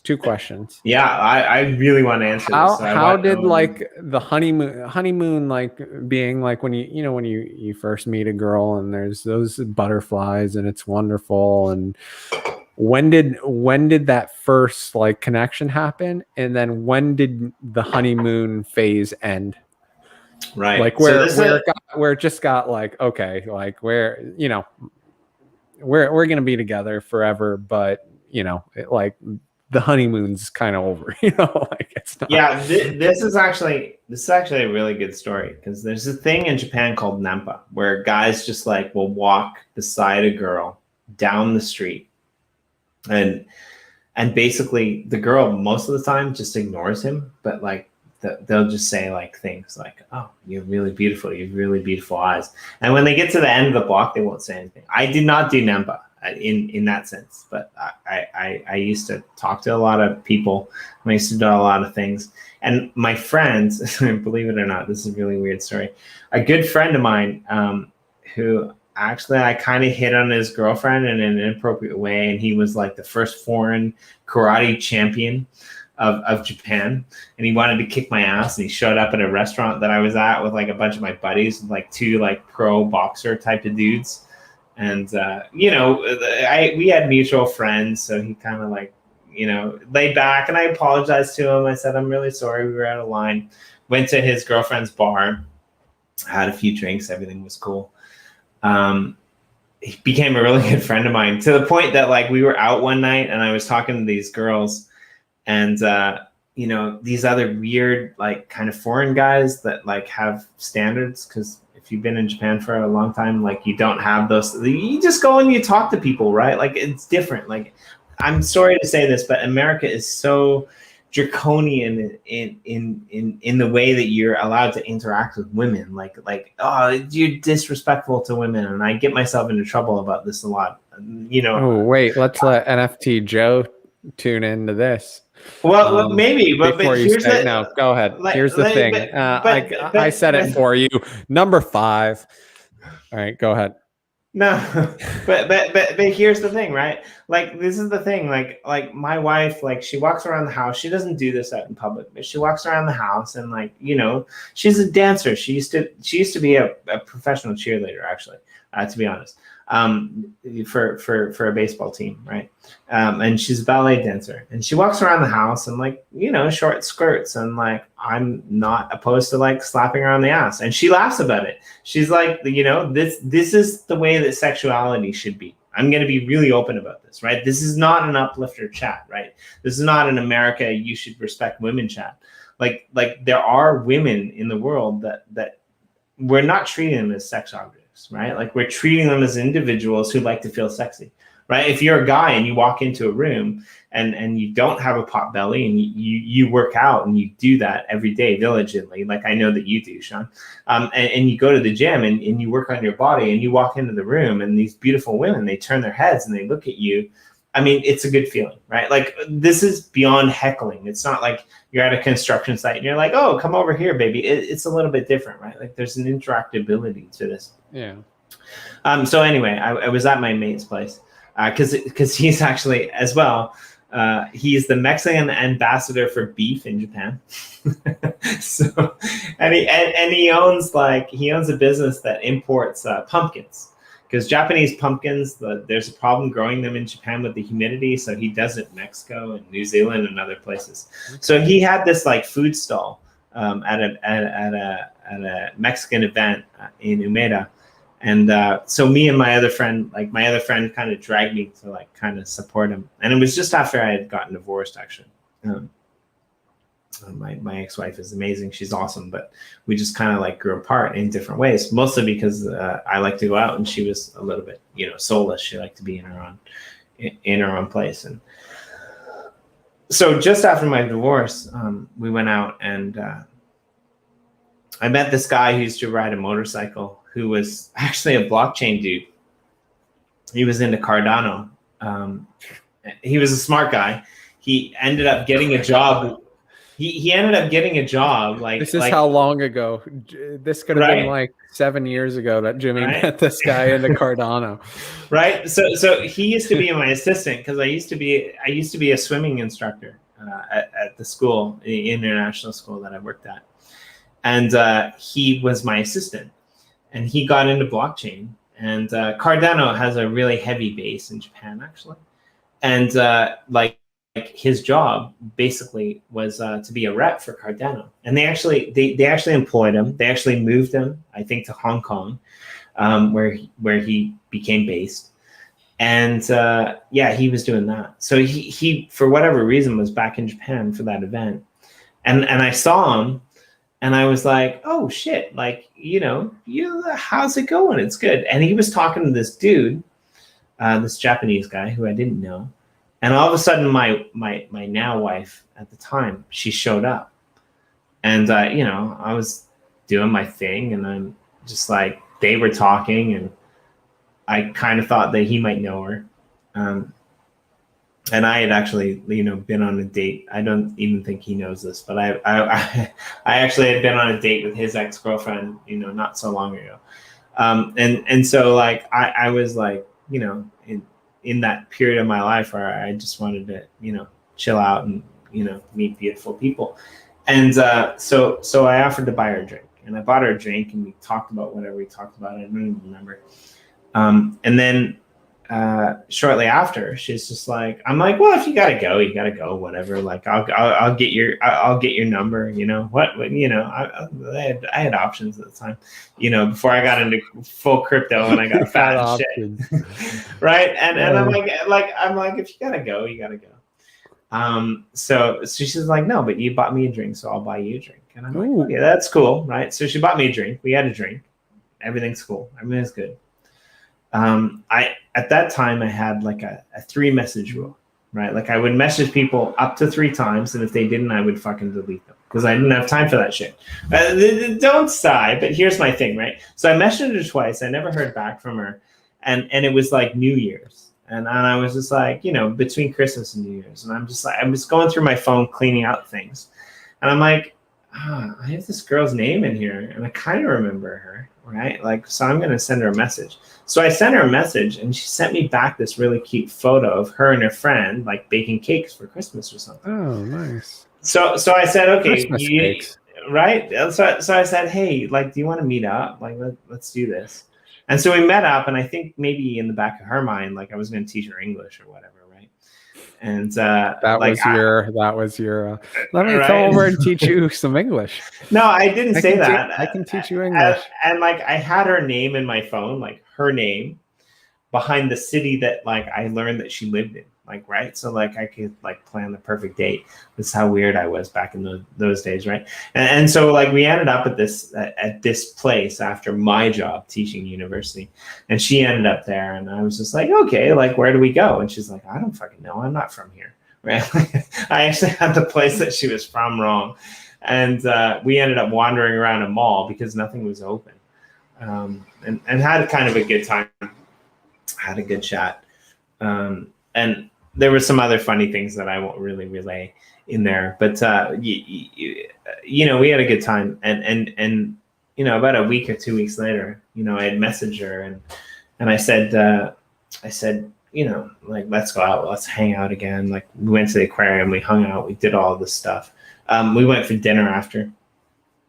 There was a really lame scene there where I kind of tried to put the moves on her in a Ferris wheel, and it was a little bit weird. But anyway, she's my wife now, so it's kind of okay. So we went out and we did that kind of thing, and we got to the we got to the restaurant, and we sat down. We had some dinner, and she pulled out her phone and she started showing me pictures. And what's funny about it is she was showing me pictures of her being a professional cheerleader, and I was kind of like, those are kind of hot, but I don't really care. right? Like I liked her enough at the point in time that like it didn't do anything for me. You know, like some people get into relationships, and I did this myself as well. They get into relationships and they kind of like the person, but then they find out that the person has money, but then they find out that the person has status, and like everything changed. But I was just, she's kind of like, oh, here's pictures of me being a professional cheerleader in Japan. And I'm like, that's kind of nice. What do you want to order next? And it wasn't a game. It wasn't an act, right? Like it was just Jimmy. like Jimmy playing it cool, playing it cool. Right. Jimmy playing a little hard to get, Right. So back to the second question. I had just gotten out of a really long relationship, and I was kind of a little bit, you know, deterred. It wasn't a bad relationship. I mean, I was probably the asshole in that relationship, if I'm honest. And I like, just relationships tend to end, right? And I don't like things to end, right? Like if you ever walk out of me on this podcast, I'm going to be upset. I'm going to want to know, like, I'm going to be like the needy person in this. You're going to be like, oh, I'm busy. We're doing stuff. And I'm going to be like, Sean, why do you want to do this podcast with me? We had so much fun, right? Like sometimes people are like that, right? But after my relationship, you know, with my ex-wife, I was kind of like, we got to the point where my ex-wife still means something to me. She always has, she always will.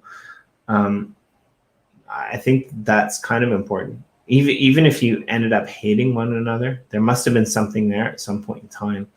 And I had my wedding ring, because I actually broke my finger and it swelled up and I couldn't get it off. So I had it around my neck.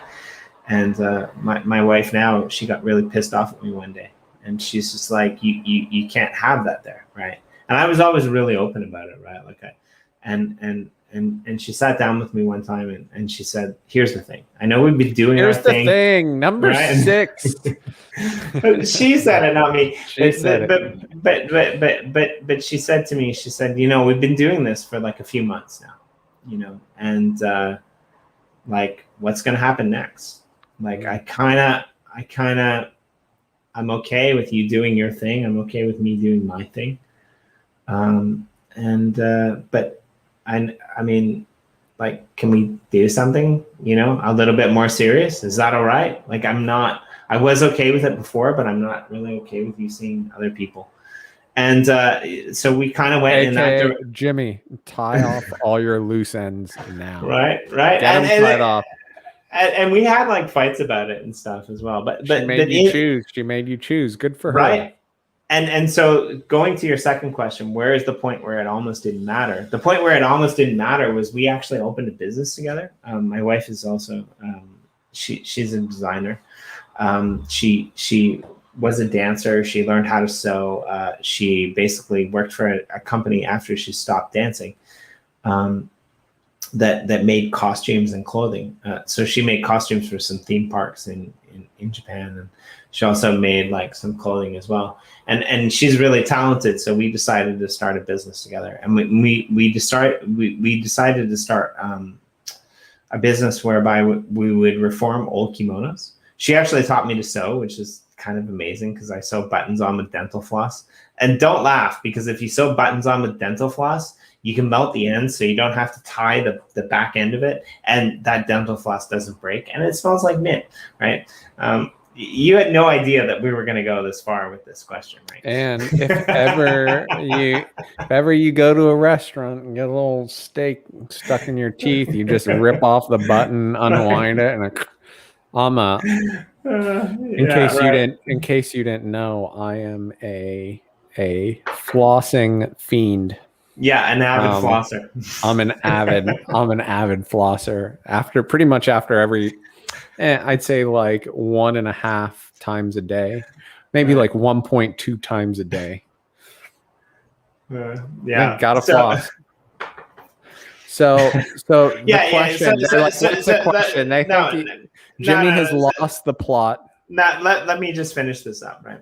So we got into a big issue. We got into a big fight. I mean, you know, I was at that time a really good boyfriend, right? Like I don't shelter my sexuality at all, and I never will. And it's weird being like on the Uplifters channel now, because like there are certain people who Not necessarily in our organization, but certain people who follow us from America that are very prudish. For those that don't know, he didn't get the nickname Swingin' Jimmy for nothing.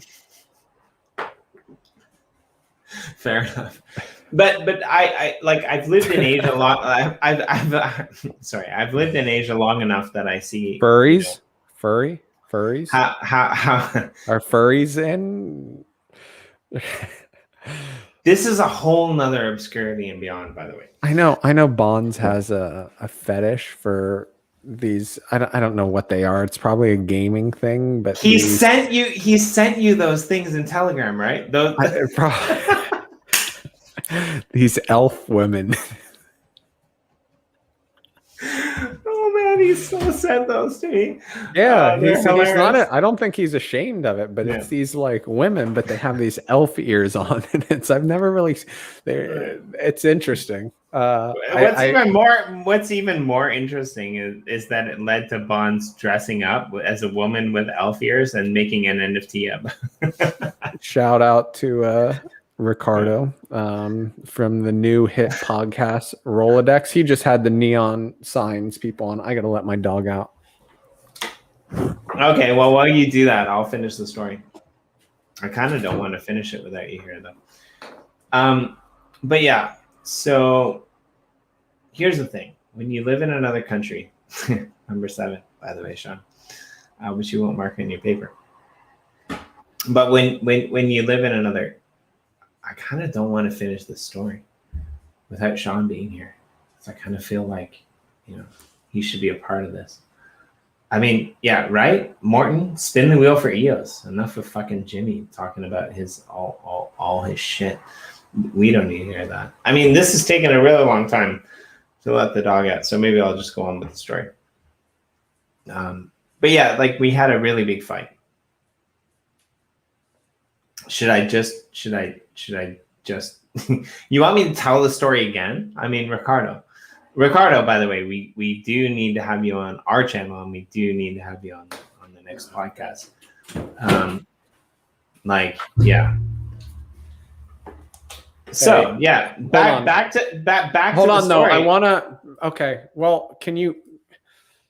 No, I paused for you because I want you to hear. But I just want, while you're doing that, I just want, before I forget, because we spun the wheel and we got someone, and did you send it? Well, we have to burn the Finney, so just share my screen, and while you're talking, I'm just gonna burn a Finney, and we'll see what he gets.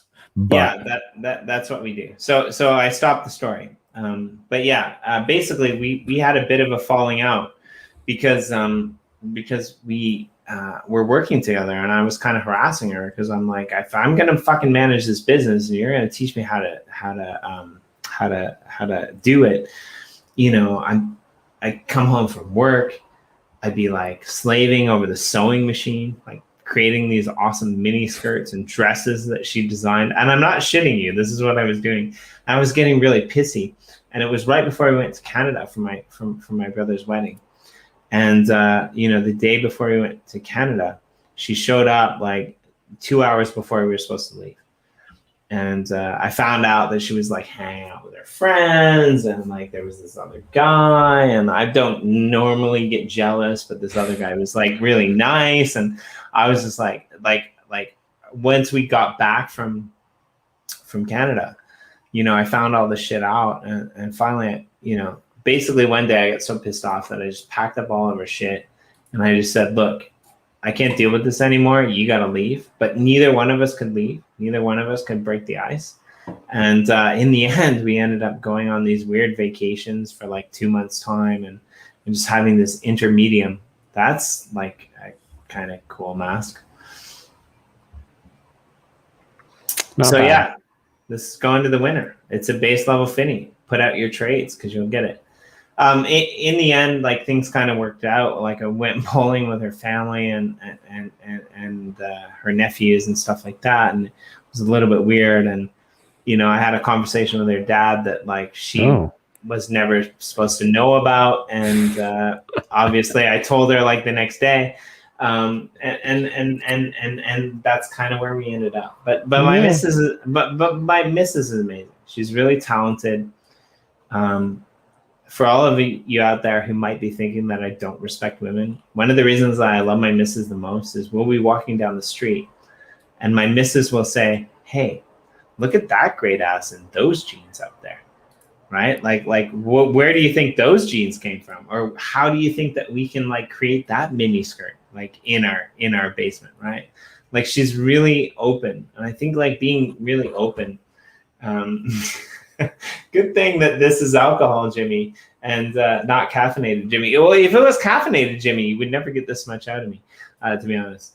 But and I think you know that, Morton. Better stories. But here's the thing, right? Like here's the thing. Here's ding ding ding ding ding. Number 7. Number 8 actually. Number 8. Actually. What did you do one while I was away? Yeah, I totally did one anyway. but not respecting women together with your wife. I don't know what you mean, NJ. But I think that like there is this ideology that goes around with women and nature and things like this. I mean, I don't know what the correct answer is. I got super freaked out the other day, I'll be honest with you. I work in a company on Saturdays, which that makes this show actually really difficult. Where I actually have to like show up and be like, you know, coherent as a library teacher for kids that are like grade 1 to grade 6. And the reason that I do it is because it's an international school and we have teachers and assistants from over like 65 nationalities at a school. But I was talking about my daughter, you know, I was showing pictures. I've become that guy where I show amazing pictures of my daughter. Because she's, you know, super smart. Maybe all kids are super smart. But we got to the point where I was talking to this Brazilian girl and I said, you know, I want to do this thing where I travel. And she fucking freaked me out. She's like, yeah, go to Brazil. It's fine. But don't fucking go to Brazil. Like don't. That's an interesting. Go to Costa Rica, Jimmy. Go to Brazil. That's an interesting thing for a wife to say. No, it wasn't my wife. It was this girl I worked with. Oh, sorry. My wife totally wants to go to Brazil. She wants to like experience being kissed on the beach, you know, by some random guy that's trying to pick her up. And I'm totally okay with that because like I'm confident in my abilities to keep my wife, mostly because, you know, we have a shared daughter, so it makes things a little bit different. But anyway, like you wanted Obscurity, you got it. Swinging Jimmy. That's what we got. Swinging Jimmy. Swinging Jimmy. I like that. You think that the shed was Swinging Jimmy. And I don't know what you're drinking, but I kind of want some. All right. And see. No, but just let me finish. Like let me. Here is the thing. Okay. Here is the thing. I kind of like we're doing the show a day earlier than usual. Well, keeps getting earlier and earlier in the week.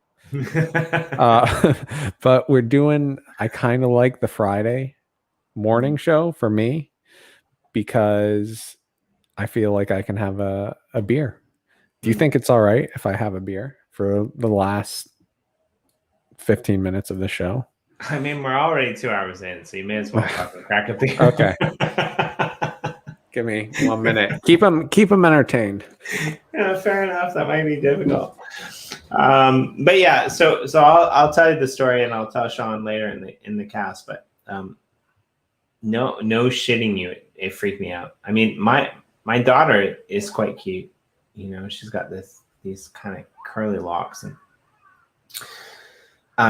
I'm not throwing shade at any nationality or any country in general, but it really freaked me out.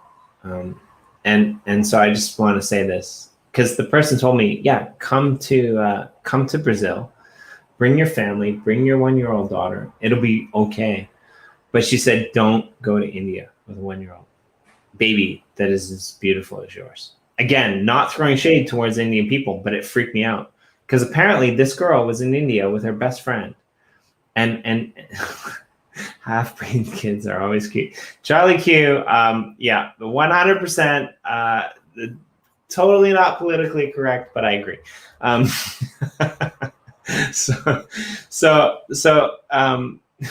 there was actually a documentary in Japan called Hafu that basically talked about like, you know, the fact that Japanese call like, you know, half babies half. And it was a really interesting documentary. I don't really care.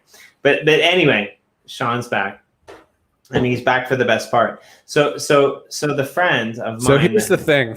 Yeah, right. Here's the thing. So the friend of mine that told me this, she's like, apparently she was in India with her best friend who had a baby. He was super cute. And 3 things happened. And it was the same thing 3 times in a row, but the last one was the worst. Somebody tried to like snatch the baby because the baby was so cute. And the 3rd time, someone actually succeeded in snatching the baby from the mother's arms and running down the street with the baby. And my friend who like told me this story, like obviously the mother's like, she's like, she doesn't know what to do. Somebody just came up and grabbed her baby and ran away with it. And like she basically chased the guy down, tackled him to the ground. Like the baby fell on the ground, probably hit its head. I don't fucking know, but it's definitely better than being snatched, you know, by some random stranger who thinks that your baby is beautiful. And right, like NJ, what the fuck? And seriously, this is a person that's telling me this in my real life job that I work with every day.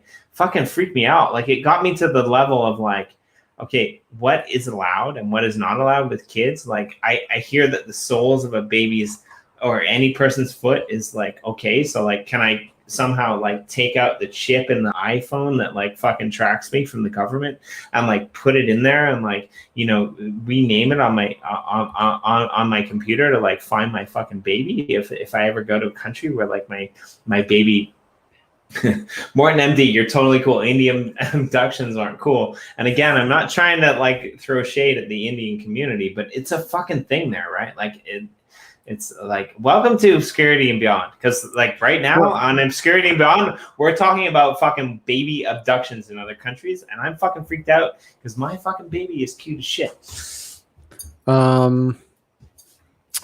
Ricardo, drop your Wax account in the chat so I can add it to the wheel. I think you got here late. That's awesome. Yeah, that's my wife's artwork. What's it?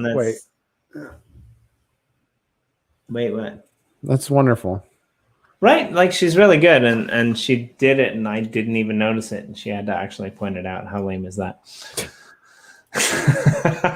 I remember when my wife found out she was pregnant with our son. Yeah. I got home. She was kind of,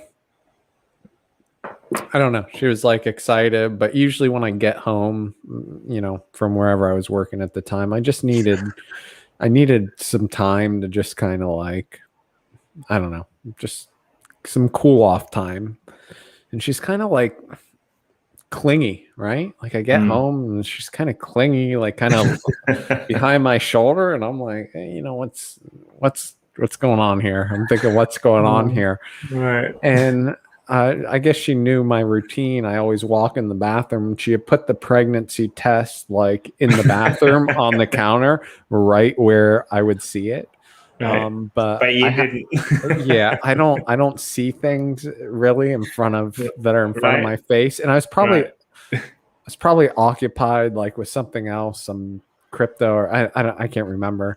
It was probably crypto. I had some crypto in my mind. I get home and I go in the bathroom and I don't see it, of course. And then she kind of says something and I kind of like see it, but it doesn't connect like what it is, like you know, it's a thermometer. Like it didn't. I just kind of looked and like put it back down and she's like, "You're not excited?" And I was like, "Huh? Excited about what?" And she's like, she's like, "We're having a boy," you know, or something like that. I don't. It wasn't a boy. It was she was pregnant, and I was like, "Oh my God!" And then I'm like, "Oh my God," because we weren't planning to have the second one. I knew she didn't really want to have the second one, and then she's pregnant, and we're like, "Oh God!" And the next 3 months were like tough wrapping our head around this. This was Ford, but now it's awesome. I love the fact that we have a boy and a girl, and they're best buddies. And right. But it was like it was tough, man, because when you're not really planning and then you get one. The worst would be if you had like twins, like I remember when we were finding out what it was, I'm like, just don't be twins. Just don't be twins. And it wasn't. But Ford, he was a tough little dude. My daughter was a lot easier, but now he's awesome. So he was always been awesome. He's just difficult. My brother has twins actually. But yeah, fair enough.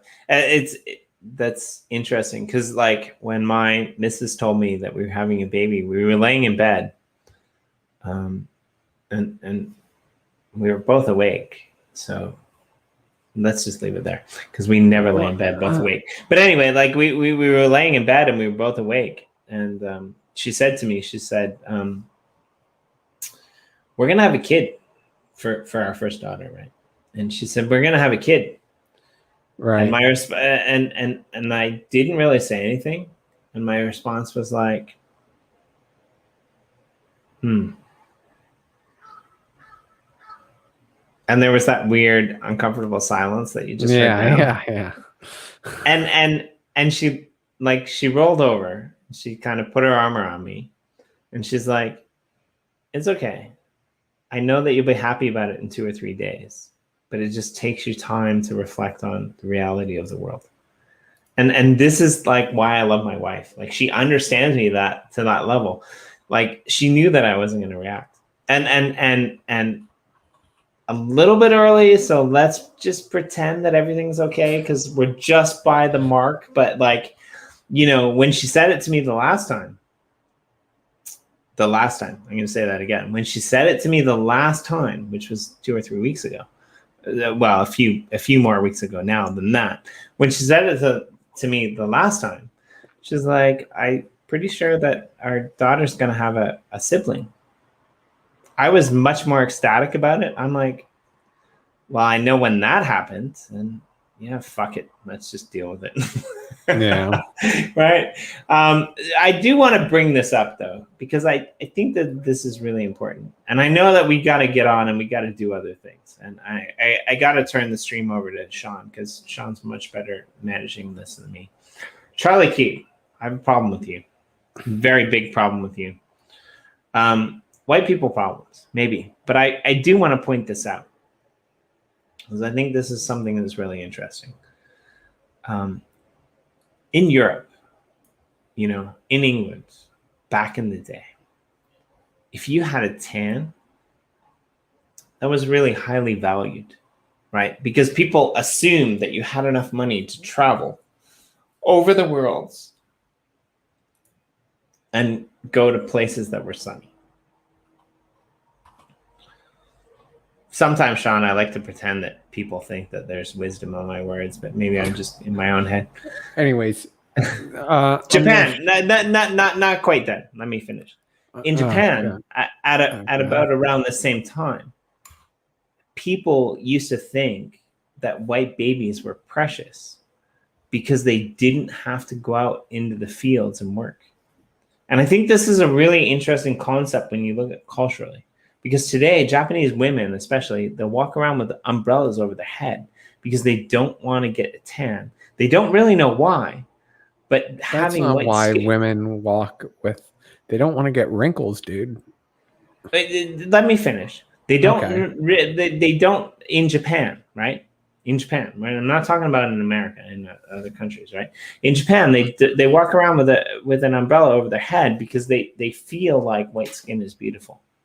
Right, because white skin in Japan is a status symbol for not having to go out into the world to having that life of luxury. But if you look at it from a European perspective, especially a North America, like a Northern European perspective from England or France, white skin is actually different, right? Like white skin means that you didn't have enough time or money to be able to travel somewhere where you got a tan. So life is all about perspective. Charlie Q, maybe you were making a joke. But you said Jimmy has white people problems. My kids are too cute. Poor thing. I mean, I like you, Charlie, and I know you're here all the time, and I know you're saying this with dignity and respect. I know you're not being mean, but I do honestly believe that the world is all about perspective. And I really, this is going to sound really bad actually, but I really hope that my kids aren't as white as me.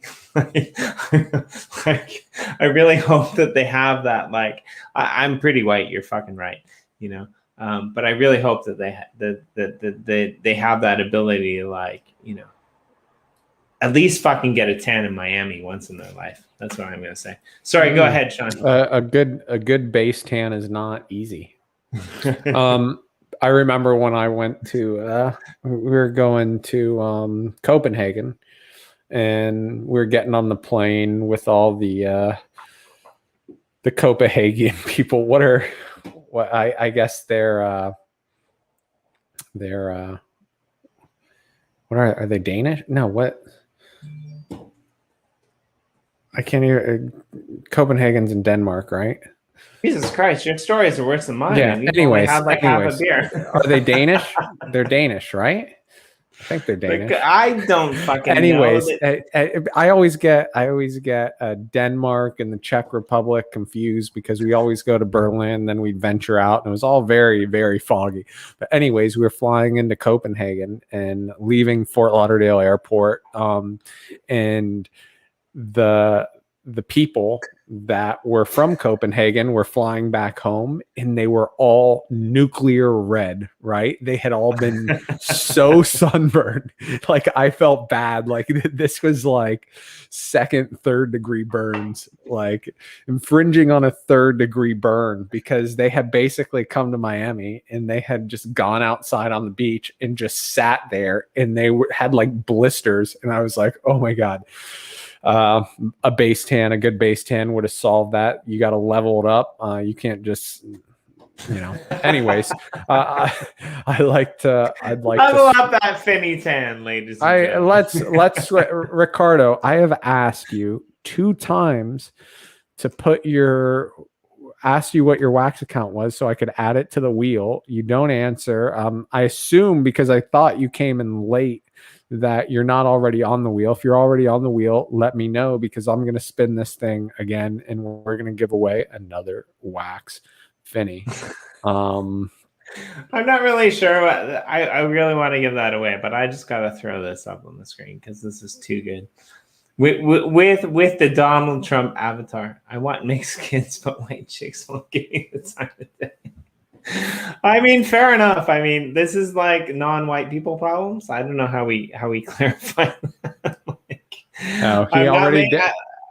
You already did. Ricardo said he already did. Yeah, he's got it right there. Where? RHVQY.WAM. But where does it? Is it not show up for me because it's no. Fuck. God damn it. I'm the one who's been drinking. It's okay. Right there on the fucking screen. Hold on. Can you keep it up there for as long as you want?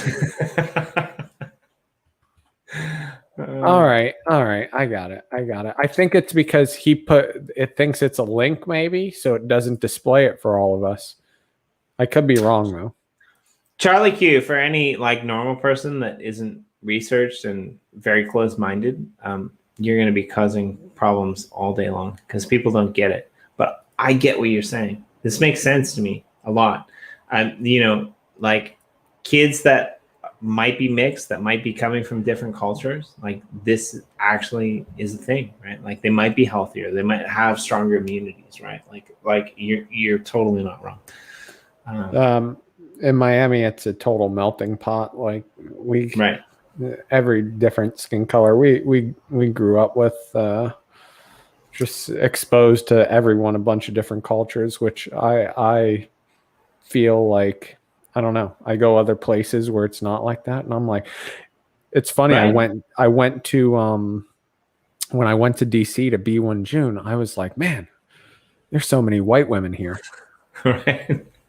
It was crazy to me because in Miami, like it's you got some white, but some Latina, some, you know, you get a little bit of everything. So when I went to DC and it was like mostly white women, right? And they don't show any cleavage in DC, and they don't really wear heels. They're all kind of walking around in flats. And I was like, man, this is different, right? Because when I go to the beach or whatever, everyone's walking around in heels and like ass is hanging out and everything. It was just different, you know. It's a different vibe. Like I think I was talking to you before about how in Latin cultures they get a little closer, they're a little more touchy feely. So if you're not used to it, if you come from, I don't know, maybe middle of maybe not Texas, because you have Mexican influence and stuff, but if you come from like North Dakota, let me just be safe and say North Dakota, you come to Miami and South Carolina, I mean, that might be a safe bet too, right? And you know,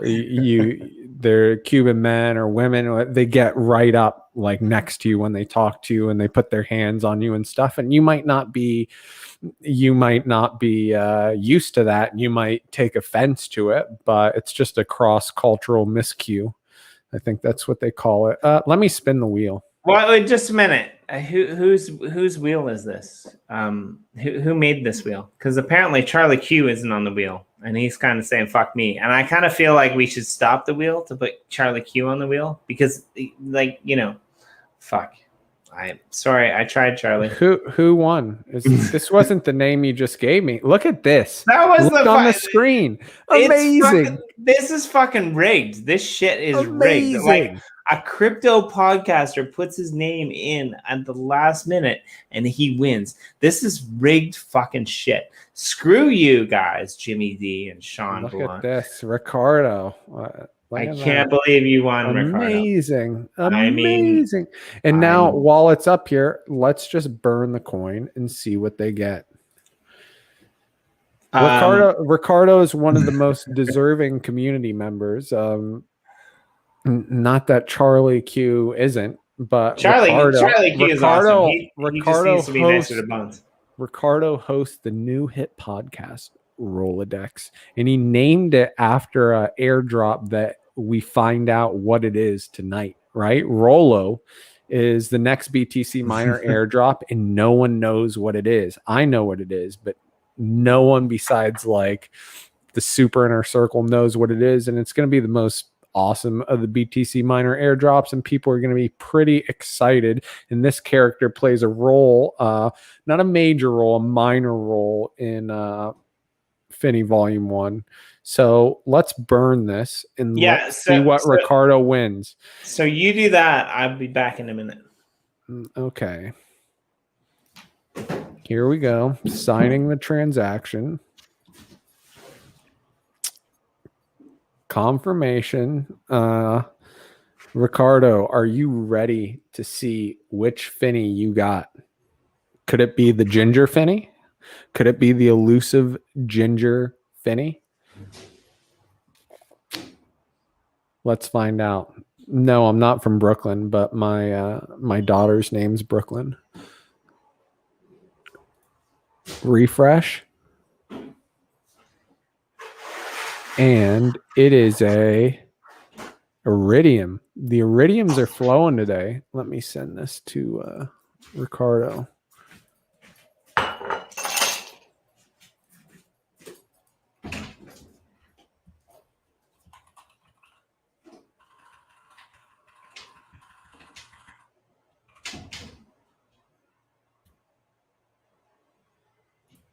Congratulations, Ricardo, on your Iridium Finney.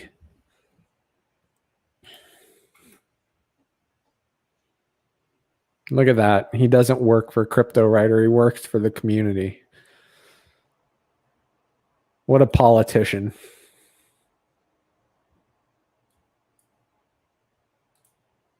Well, folks, no one more deserving than Ricardo. Next time we have this show, we'll give away some EOS Finneys. Is it EOS or EOS? I used to call it EOS for years, and then I switched to EOS, and Dan calls it EOS. EOS, EOS, or EOS? I think I call it EOS. Ooh, that's kind of like an in-between EOS and EOS. Well, I mean, Japan is kind of like an in-between language, so. This is we're headed into really shady territory, by the way. Can you read that label? Swinging Jimmy Saki. Fair enough. Do you always have your sake cold, or do you ever drink it warm? Jesus Christ, I kind of wish that was warm. My wife prefers her sake warm. My sake warm? She prefers my sake warm? My sake warm. It's like tequila, but in the Japanese sense. My sake worm. Sake worm. Sake worm? Sake worm.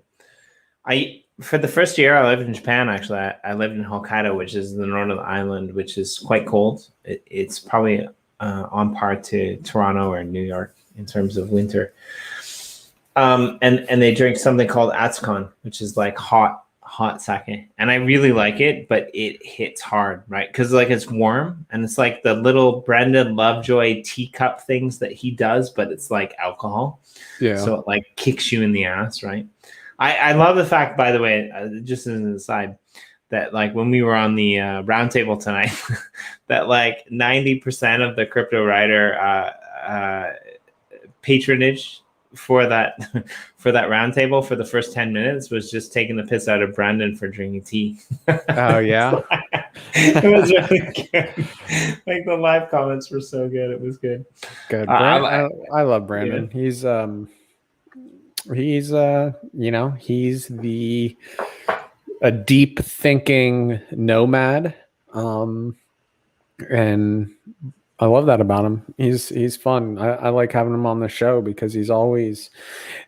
What's interesting about Brandon is like when you and I speak, we don't necessarily think before we speak, but I feel like Brandon speaks before every single word he says. Like, yeah, there's always gets a pause if he doesn't have thinking time.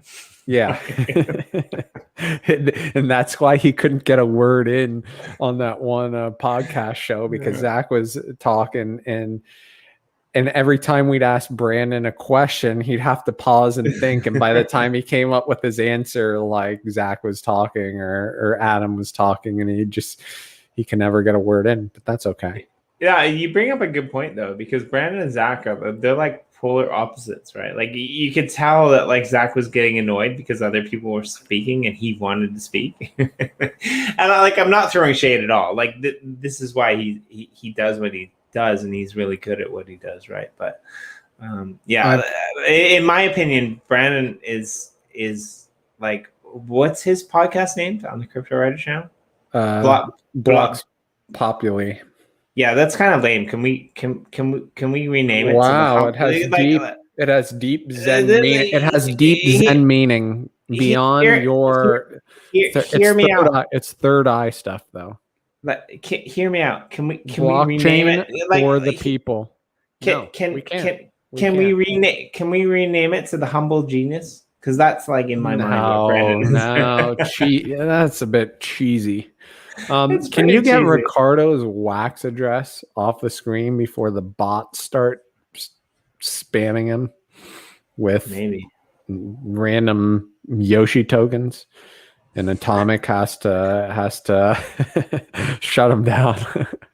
Yeah, let's talk about who doesn't want to get spammed with Yoshi tokens. Right. I'll try to get that off. But what's your take on that? What's your take?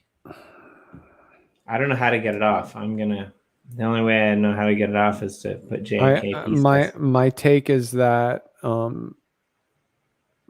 because we got removed from the EOS verification for a temporary amount of time because what we were doing wasn't in the spirit of NFTs. And I'm not sure if the spirit of NFTs has actually been like set in stone yet. And I think they realize that, but it's tough because they want to be considered a reputable marketplace. And again, there's going to be a vocal minority that complain. You're not going to please everyone, you know. I think that what they needed to do, and this is how I felt about when we lost our EOS verification temporarily, is that they need to look at the project. They need to look at the project and what their intentions are and the community behind the project. That should be taken into consideration, because us launching a giveaway Finney, right, on multiple chains, right, a Finney that has value, right, that the community has decided has value close to $100, whatever, any given time. We weren't giving away a free Finney to like make money and like scam people. That wasn't the intention. We want to grow our community, and that's why we did it. And there's nothing going on the EOS chain. Our roots come from EOS. We want to bring those people into our community. We also, you know, it's cool. We got EOS people like interested in wax, and we got wax people like building their collections on EOS. So that's a good thing. So maybe it wasn't in the spirit of NFTs to have a similar NFT on two different chains, but look at the project, look at the intent, right? If the intent is good and positive for the space, then it's not a problem. If the intent is just to spam and whatever, then it is a problem. But they need a board. They need the Atomic they're gonna almost need their own sort of governance, like a board, just a few people that actually look at these things on a case-to-case basis. I know someone in our community had an issue where he wanted to get his collection whitelisted and had to provide all these different documents and stuff. Like, it seemed crazy. And at first they didn't. You need a community of a certain size, like a Twitter following, I think. And at first he didn't have the Twitter following, but he reached out to the community and we all like this person, and boom, Twitter following kind of rushed in. And then when he presented that, they said that that he didn't get his Twitter following organically, so they weren't going to whitelist his collection. when really it was, and this is I could be off, but this is my understanding of kind of, you know, seeing this in passing. But the reason why he got the following is because he had, you know, people like this guy. So the community rushed in and gave him the following so he could get whitelisted. And then they say that it wasn't organic, you know, like he paid for the followers to get the whitelisting, which is that's why they need people that are, you know, in the space and in their, you know, their liaisons between all these communities that can say, no, like we know this guy, we've seen him around, like give him the whitelisting. Why need to prove all this?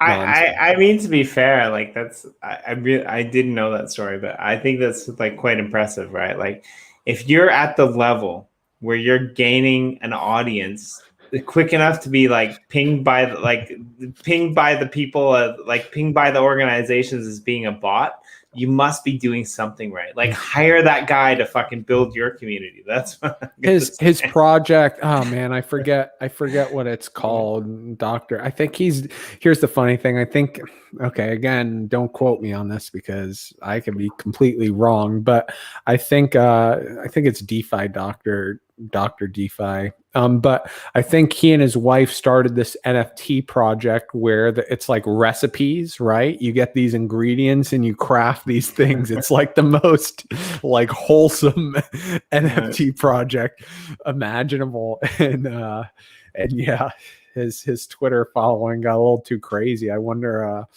So let's talk about that. Like, because we're gonna go at some point, but it's fucking. Yeah. You know, like seriously, like, what's a hard stop in 12 minutes, Jimmy? Hard stop here, because we could drag this on for 4 hours. But let's go. Come on. Are you gonna finish your beer in 12 minutes? I'll finish it in the next sip. To be honest with you. Well, are you gonna go get another one? And can we do this ain't my first rodeo? 24 minutes? No, I'm not gonna go get another one. I'm gonna probably.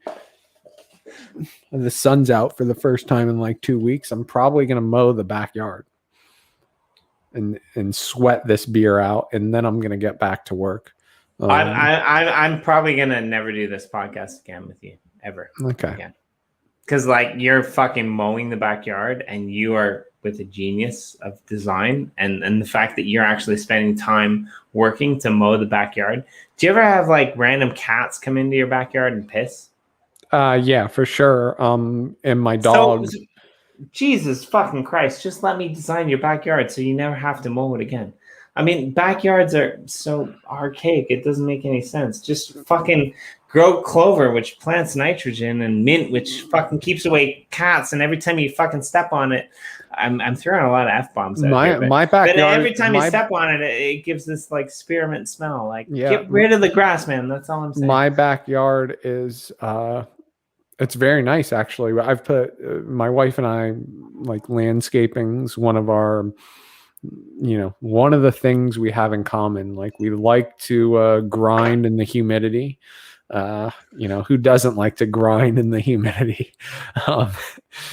Just take that out, and then transpose why Sean has 2 kids, because him and his wife like to grind in the humidity.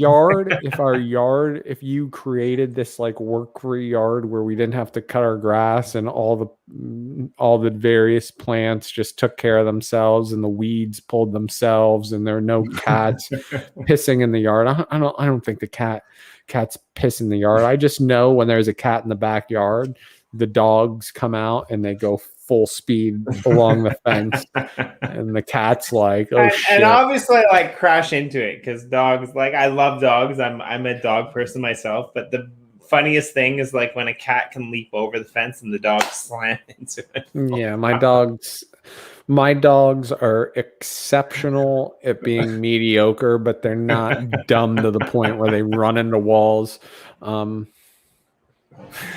Oh, I love it. Anyways, no, but I'm gonna mow the yard because this is why I like. Let me tell you why I like mowing the yard. Okay, let me tell you why I like mowing the yard, because that is my time to listen to a podcast, and I put it in, and I'm out there. I'm getting my vitamin D. I'm sweating, and I'm taking in a podcast, and everyone needs that in their life. A little. Get the heart rate up a little bit, taking some vitamin D, and listen to a podcast all at the same time. Okay, I don't want to talk about this. I want to talk about something else, but then you forced me to talk about this, so I'm going to have to ask 2 questions at least. Question number 1, when you're out there and you're sweating and so miscellaneous, agreed. Oh, we got to bring Bulging Idiot on. What were you saying, Jimmy? No, like when you're out there and the Nike hat is way more miscellaneous than anything we're saying on this show. When you're out there and you're sweating your balls off, are you doing that on a riding lawnmower? No. Okay. I grew up. Now, my second question is: are you doing it on a push mower that pushes itself, or are you actually doing it with a push mower? Actual push mower. Okay, fair enough. I approve. Fair enough. I don't approve of grass, but I. And also, it's. As of Father's Day, it is electric. It's an Ego. I've switched all to electric power tools and stuff. Ego makes good. I mean, honestly, like the string trimmer, whatnot, it's not quite as good as my dad's good gas power, but it's good enough for what I do. And I've pretty much converted to all electric power tools, which is cool. And we've got one electric car, and there's what I like about the electric is it's quiet. I feel bad about making this joke now because I'm a big fan of the electric car, but like I was just thinking, like, before you answered, you fixed your hat, and you're talking about like the electric power mower and like the blue rim up there, and I know you've talked fondly about your parents, but I was just kind of thinking, like, what would your parents say now? Not in a negative way, like in a positive way. It's like, it's my son. He's like cool. He's hip. He's using electric shit. My mom doesn't know my mom has no idea what the fuck I do. My dad, like my mom doesn't care. Well, she's like, She doesn't. My mom doesn't know what Yeah. I don't have time. And my mom's really, really sharp, and she probably could get it. Like she'd pick it up quickly if I explained it to her. But it's just like a conversation we really don't have. My dad wants to know more. He always wants to know more, but I don't know if he can remember like exactly what I told him like last month, because it's all abstract, this whole crypto Right. thing. So it's like if I start, like he's like, so how's, he's like, how, he'll go to me, so he's like, so how, you said June was going to be a big month, right?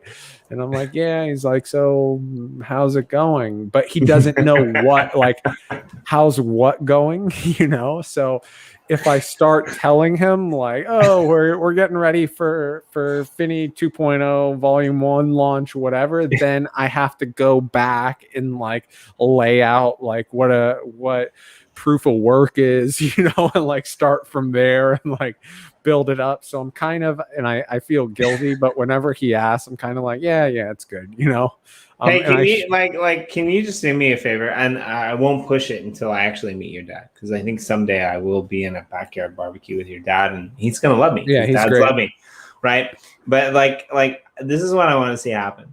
What I want to see happen is like a cryptid dad Finney that's like based on your dad, right? and then we do a show with your dad, online. It's been like we're gonna burn this, and your dad's like, huh? What are we gonna do? We're gonna destroy me? Yeah, but we're gonna destroy you, and we're gonna like amp the level up, right? Like that would be kind of fun to Dude, like figure out.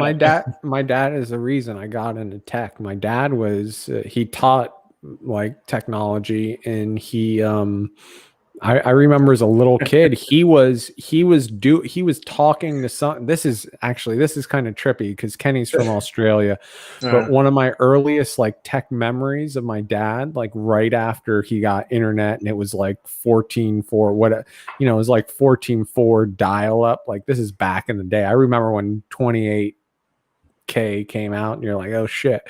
But I remember my dad being in his office, this back room, and he had these like stereo speakers, but he had a webcam. It was like a ball, and he was talking on this little desk mic. It was like a thin little thing that popped up, and he was talking to some random guy in Australia. And it was the middle of the night, and for whatever reason I was up, and my dad was like, in my dad's mind, he thought this was like the coolest thing, and at the time it probably was the coolest thing, but he was ahead of his time in that regard, and that's kind of what caught on. Like I always we were on computers like before most kids our age, and then my dad was like the guy who was teaching us how to like rip CDs and DVDs. So in high school or middle school or whatever, you're going on Napster and you're downloading, and we were ripping it to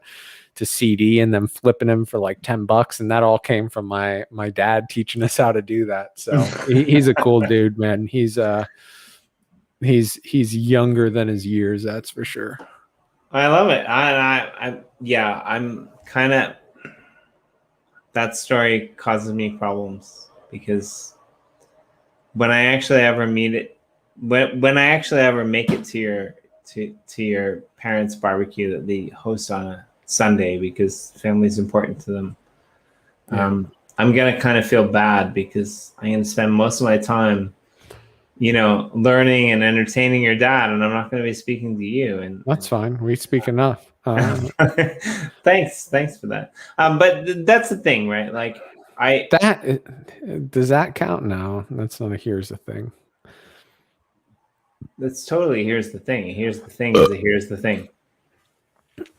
First burp on edge to the edge. First burp on edge to the edge. Edge to the edge. Edge to the edge. Swinging Jimmy loves edging. Right. So we're here's the thing. This totally counts. 8 or 9 something. 8.5. But it's funny because I don't say that any more than you. You're one of my favorite people in the space. Not because of what you're doing, not because of all the amazing things that Crypto Finney has become. just because you're you. Right? Like come on, dude. You do this every episode. The sentimental Jimmy kicks in when things are wrapping up. We're gonna see each other. We're gonna probably talk to each other like one more, like early next week. We're probably gonna do this show again. You don't need to. no, but every episode. I get it. right, I love right, you too. I love you too. Just say I love you, Sean. I'll say, Jimmy, I love you too. We'll end this yeah, but as you said, this gives me 20 more minutes of wrap up time, right? Jesus. I mean, I intermittent fast. Usually 2:30's pushing it for me for my first meal, but I can literally go to like 5 p.m. and not eat anything, even after a CrossFit workout, which is pretty impressive. But I usually like to eat about now. Yeah, fair enough. You took the shit out of me last week, though. So we're gonna do one more thing before we leave. Okay. Because I want to do this. I just want to have fun with Uplift Team, because we already had fun with Cryptowriter. And I burned a shitload of packs. I spent way too much money to get a shitload of packs. And I wanted a mythic. I wanted a mythic miner. Oh, yes. The mythic miner. Timmy, this is not a passive income play, okay? It's a drip. It's an Upliftium drip. I hope you understand that. I'm fucking part of the team. I totally understand it. I know. I read that. I read a good comment today. Ooh. Adetokounmpo is out for Game 5 of the Eastern Conference Finals. Hot off the press. So here's the thing. Okay. What I love about my team, and Jimmy's gonna give away a mythic right here, right now. I'm probably not gonna give away a mythic. Did you get a mythic? No, I'm gonna fucking burn the pack online right now. Backdoor deal. Okay. This is grand finale. Yeah, this is the grand finale. But what I love about my team is I didn't even know about this. I got hit up by Neon Space, by Ramsey, in Neon Space, who's coming on our channel tomorrow. And he said to me, he's like, "Hey man, look what I pulled." And I looked at the NFT, and the mythic NFT was named Jimmy's Magic Words.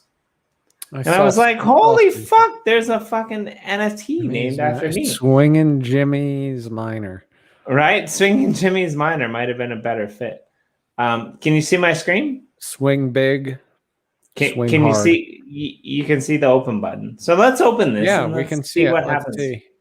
And if I get a mythic, Sean, if I get a mythic or I get a land, I love our community.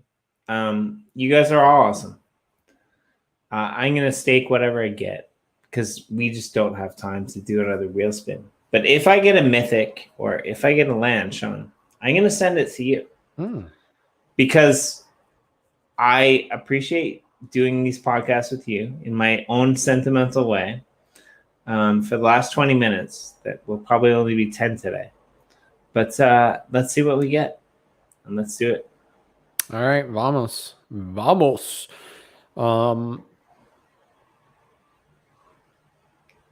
Here we go. Atomic Hub apparently is really slow. It was fast for me. I don't know if you noticed that. It was fast for me, slow for you. You got to restart your computer every once in a while. Yeah, well, life hack. I probably need to restart my computer in general. Yeah, I restarted my computer before the show today, and I feel it was a little snappier than usual. Right? Like snappy. Okay, here we go. The double sign. Right? Like Atomic. Atomic, you're about to get snubbed. No right? Mythic. Let's see if Jimmy pulls a pleb pack, a total pleb plaque. I mean, I'm okay with the pleb packs because the pool's on. How many cards are in a pack? I don't fucking know this shit. You'd think that I would, but I don't know. We're innovating so fast that I have no idea. Yeah. Like, because we don't have a roadmap, so I don't know.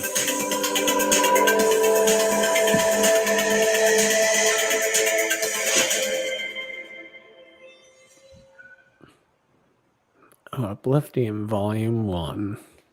I kind of hope that we get a Jimmy D so that I can just send it to you. Is there any chance you get like a Yoshi coin in this?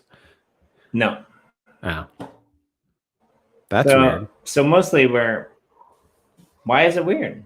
It's Because two different things. Yoshi coins just seem to be connected to everything somehow. I don't know.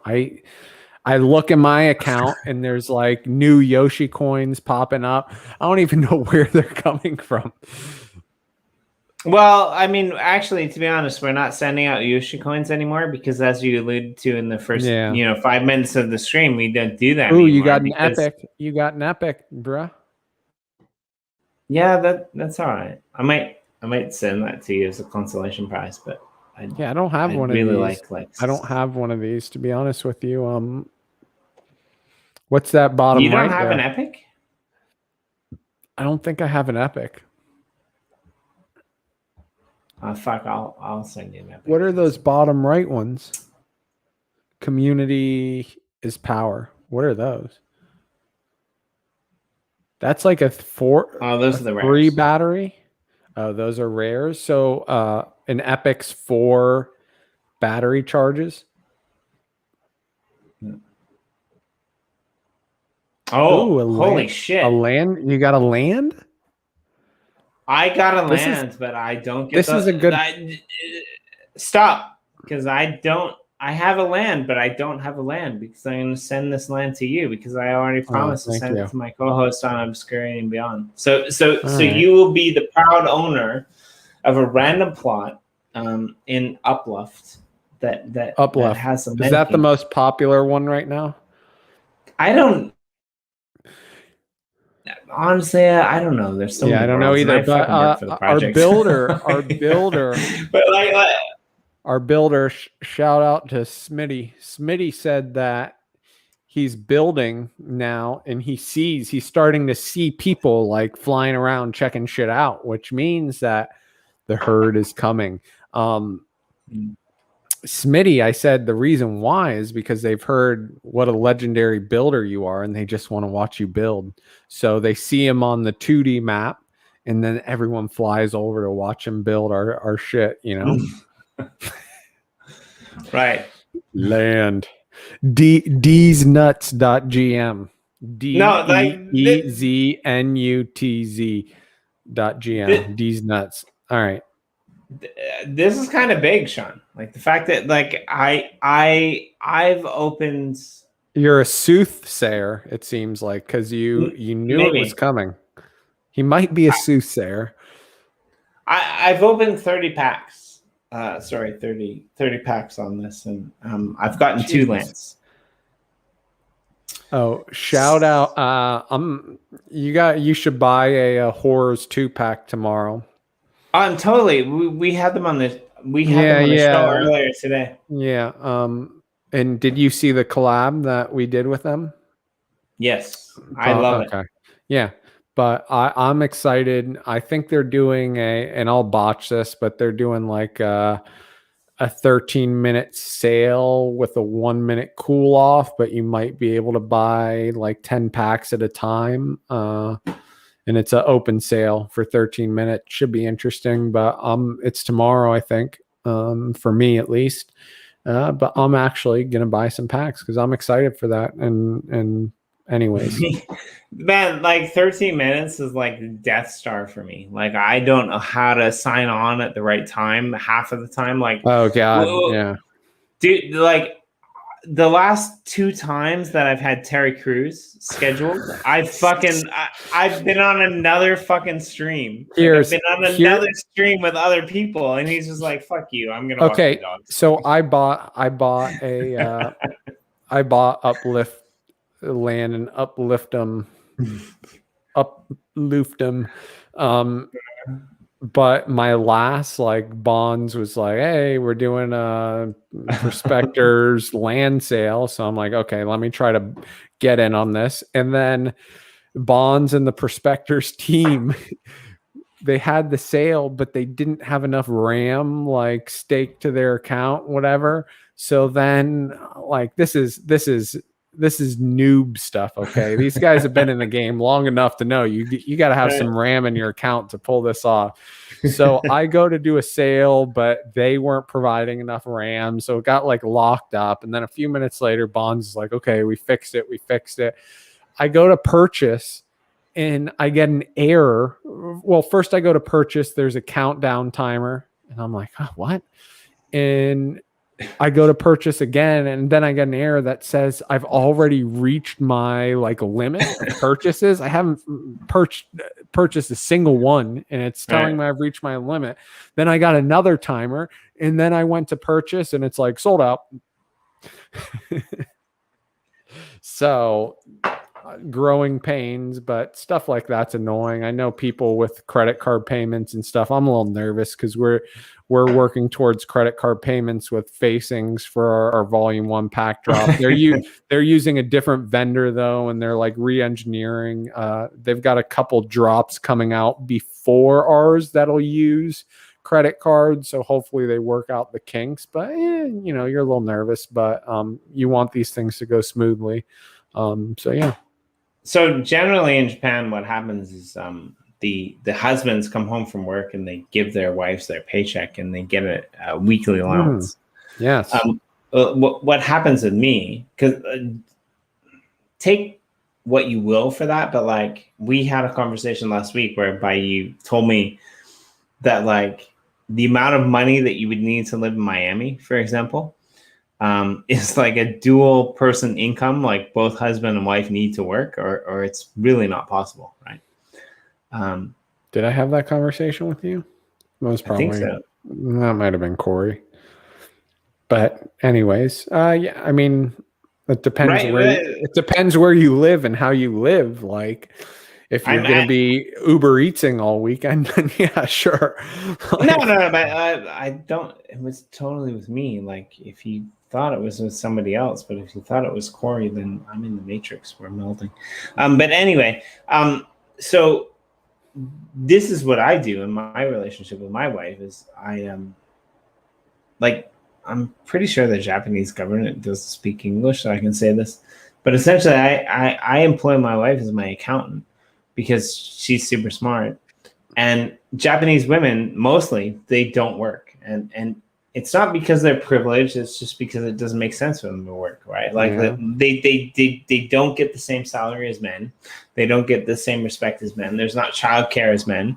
There's this dynamic where a guy will work like 90 hours a week or 70 hours a week until someone committed suicide for overwork, and the Japanese government decided that they needed to put an hourly rate on, you know, how many hours a person should work a week, and the average at that time was like I think 75, but the person who committed suicide because they were overworked was like maybe 105. And so the Japanese government decided that they should maybe set it at 90, which essentially made all companies in Japan say, well, we're only working you 75 hours a week, so let's add 10 more to your hourly. This is the country that we live in. So this is why you podcast 12 hours a day. Right? No, I podcast 12 hours 7 days a week. Because I love people like you, but I am getting somewhere with this, right? There's something on the screen here right now. It says Jimmy is a little bit sad right now. I'm totally sad right now, but there's only one reason that I'm sad right now. The reason that I'm sad right now is because there's the land that's spinning in the bottom right corner of that screen, and I'm gonna give it to you, Sean. I'm gonna send it over to your account. DM me with your account information. I will send it to you. Keep that in your account, and you will actually get a plot in the Uplift. Okay. I'm not sad because I'm giving it to you. Actually, I'm sad because I'm not giving it to somebody who is in the community who is watching us, and I want to do more stuff with this from you. So as my final sentimental thing on this show tonight, what I will say is, Sean, you are one of the most stand-up community members that I know, other than Corey, because Corey's like really good as well. I'm not making comparisons. I'm putting you on the same level. You guys enjoy and you do a really good job giving back to the community.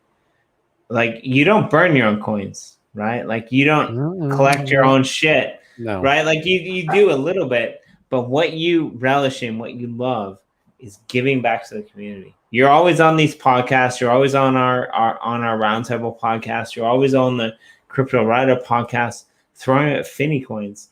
And I remember, like, one of the few arguments that you and I had is like, why you don't want to give away your coins? Like, I fucking love giving away coins. And it's true. We're just setting up our rug pull.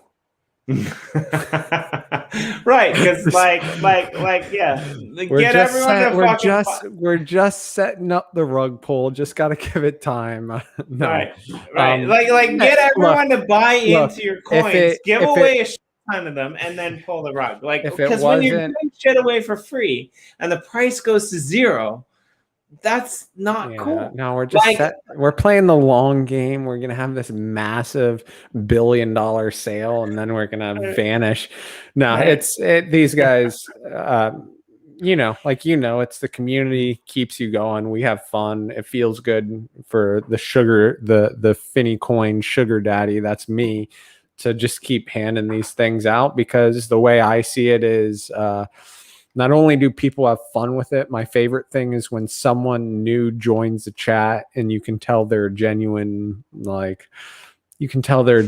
spirit. The best thing you can do is just, I reach out to them in a DM and I gift them a coin, just like no questions asked, just here, like, burn it, do what you want with it. Because part of me thinks like, hey, you don't know who these people are, and one coin could be, if they wanted to burn it, they'd have fun, they'd enter the world of Finney. But if they want to sell it, that $90 could like be a week's worth of food. You don't know, right? And just giving, if everyone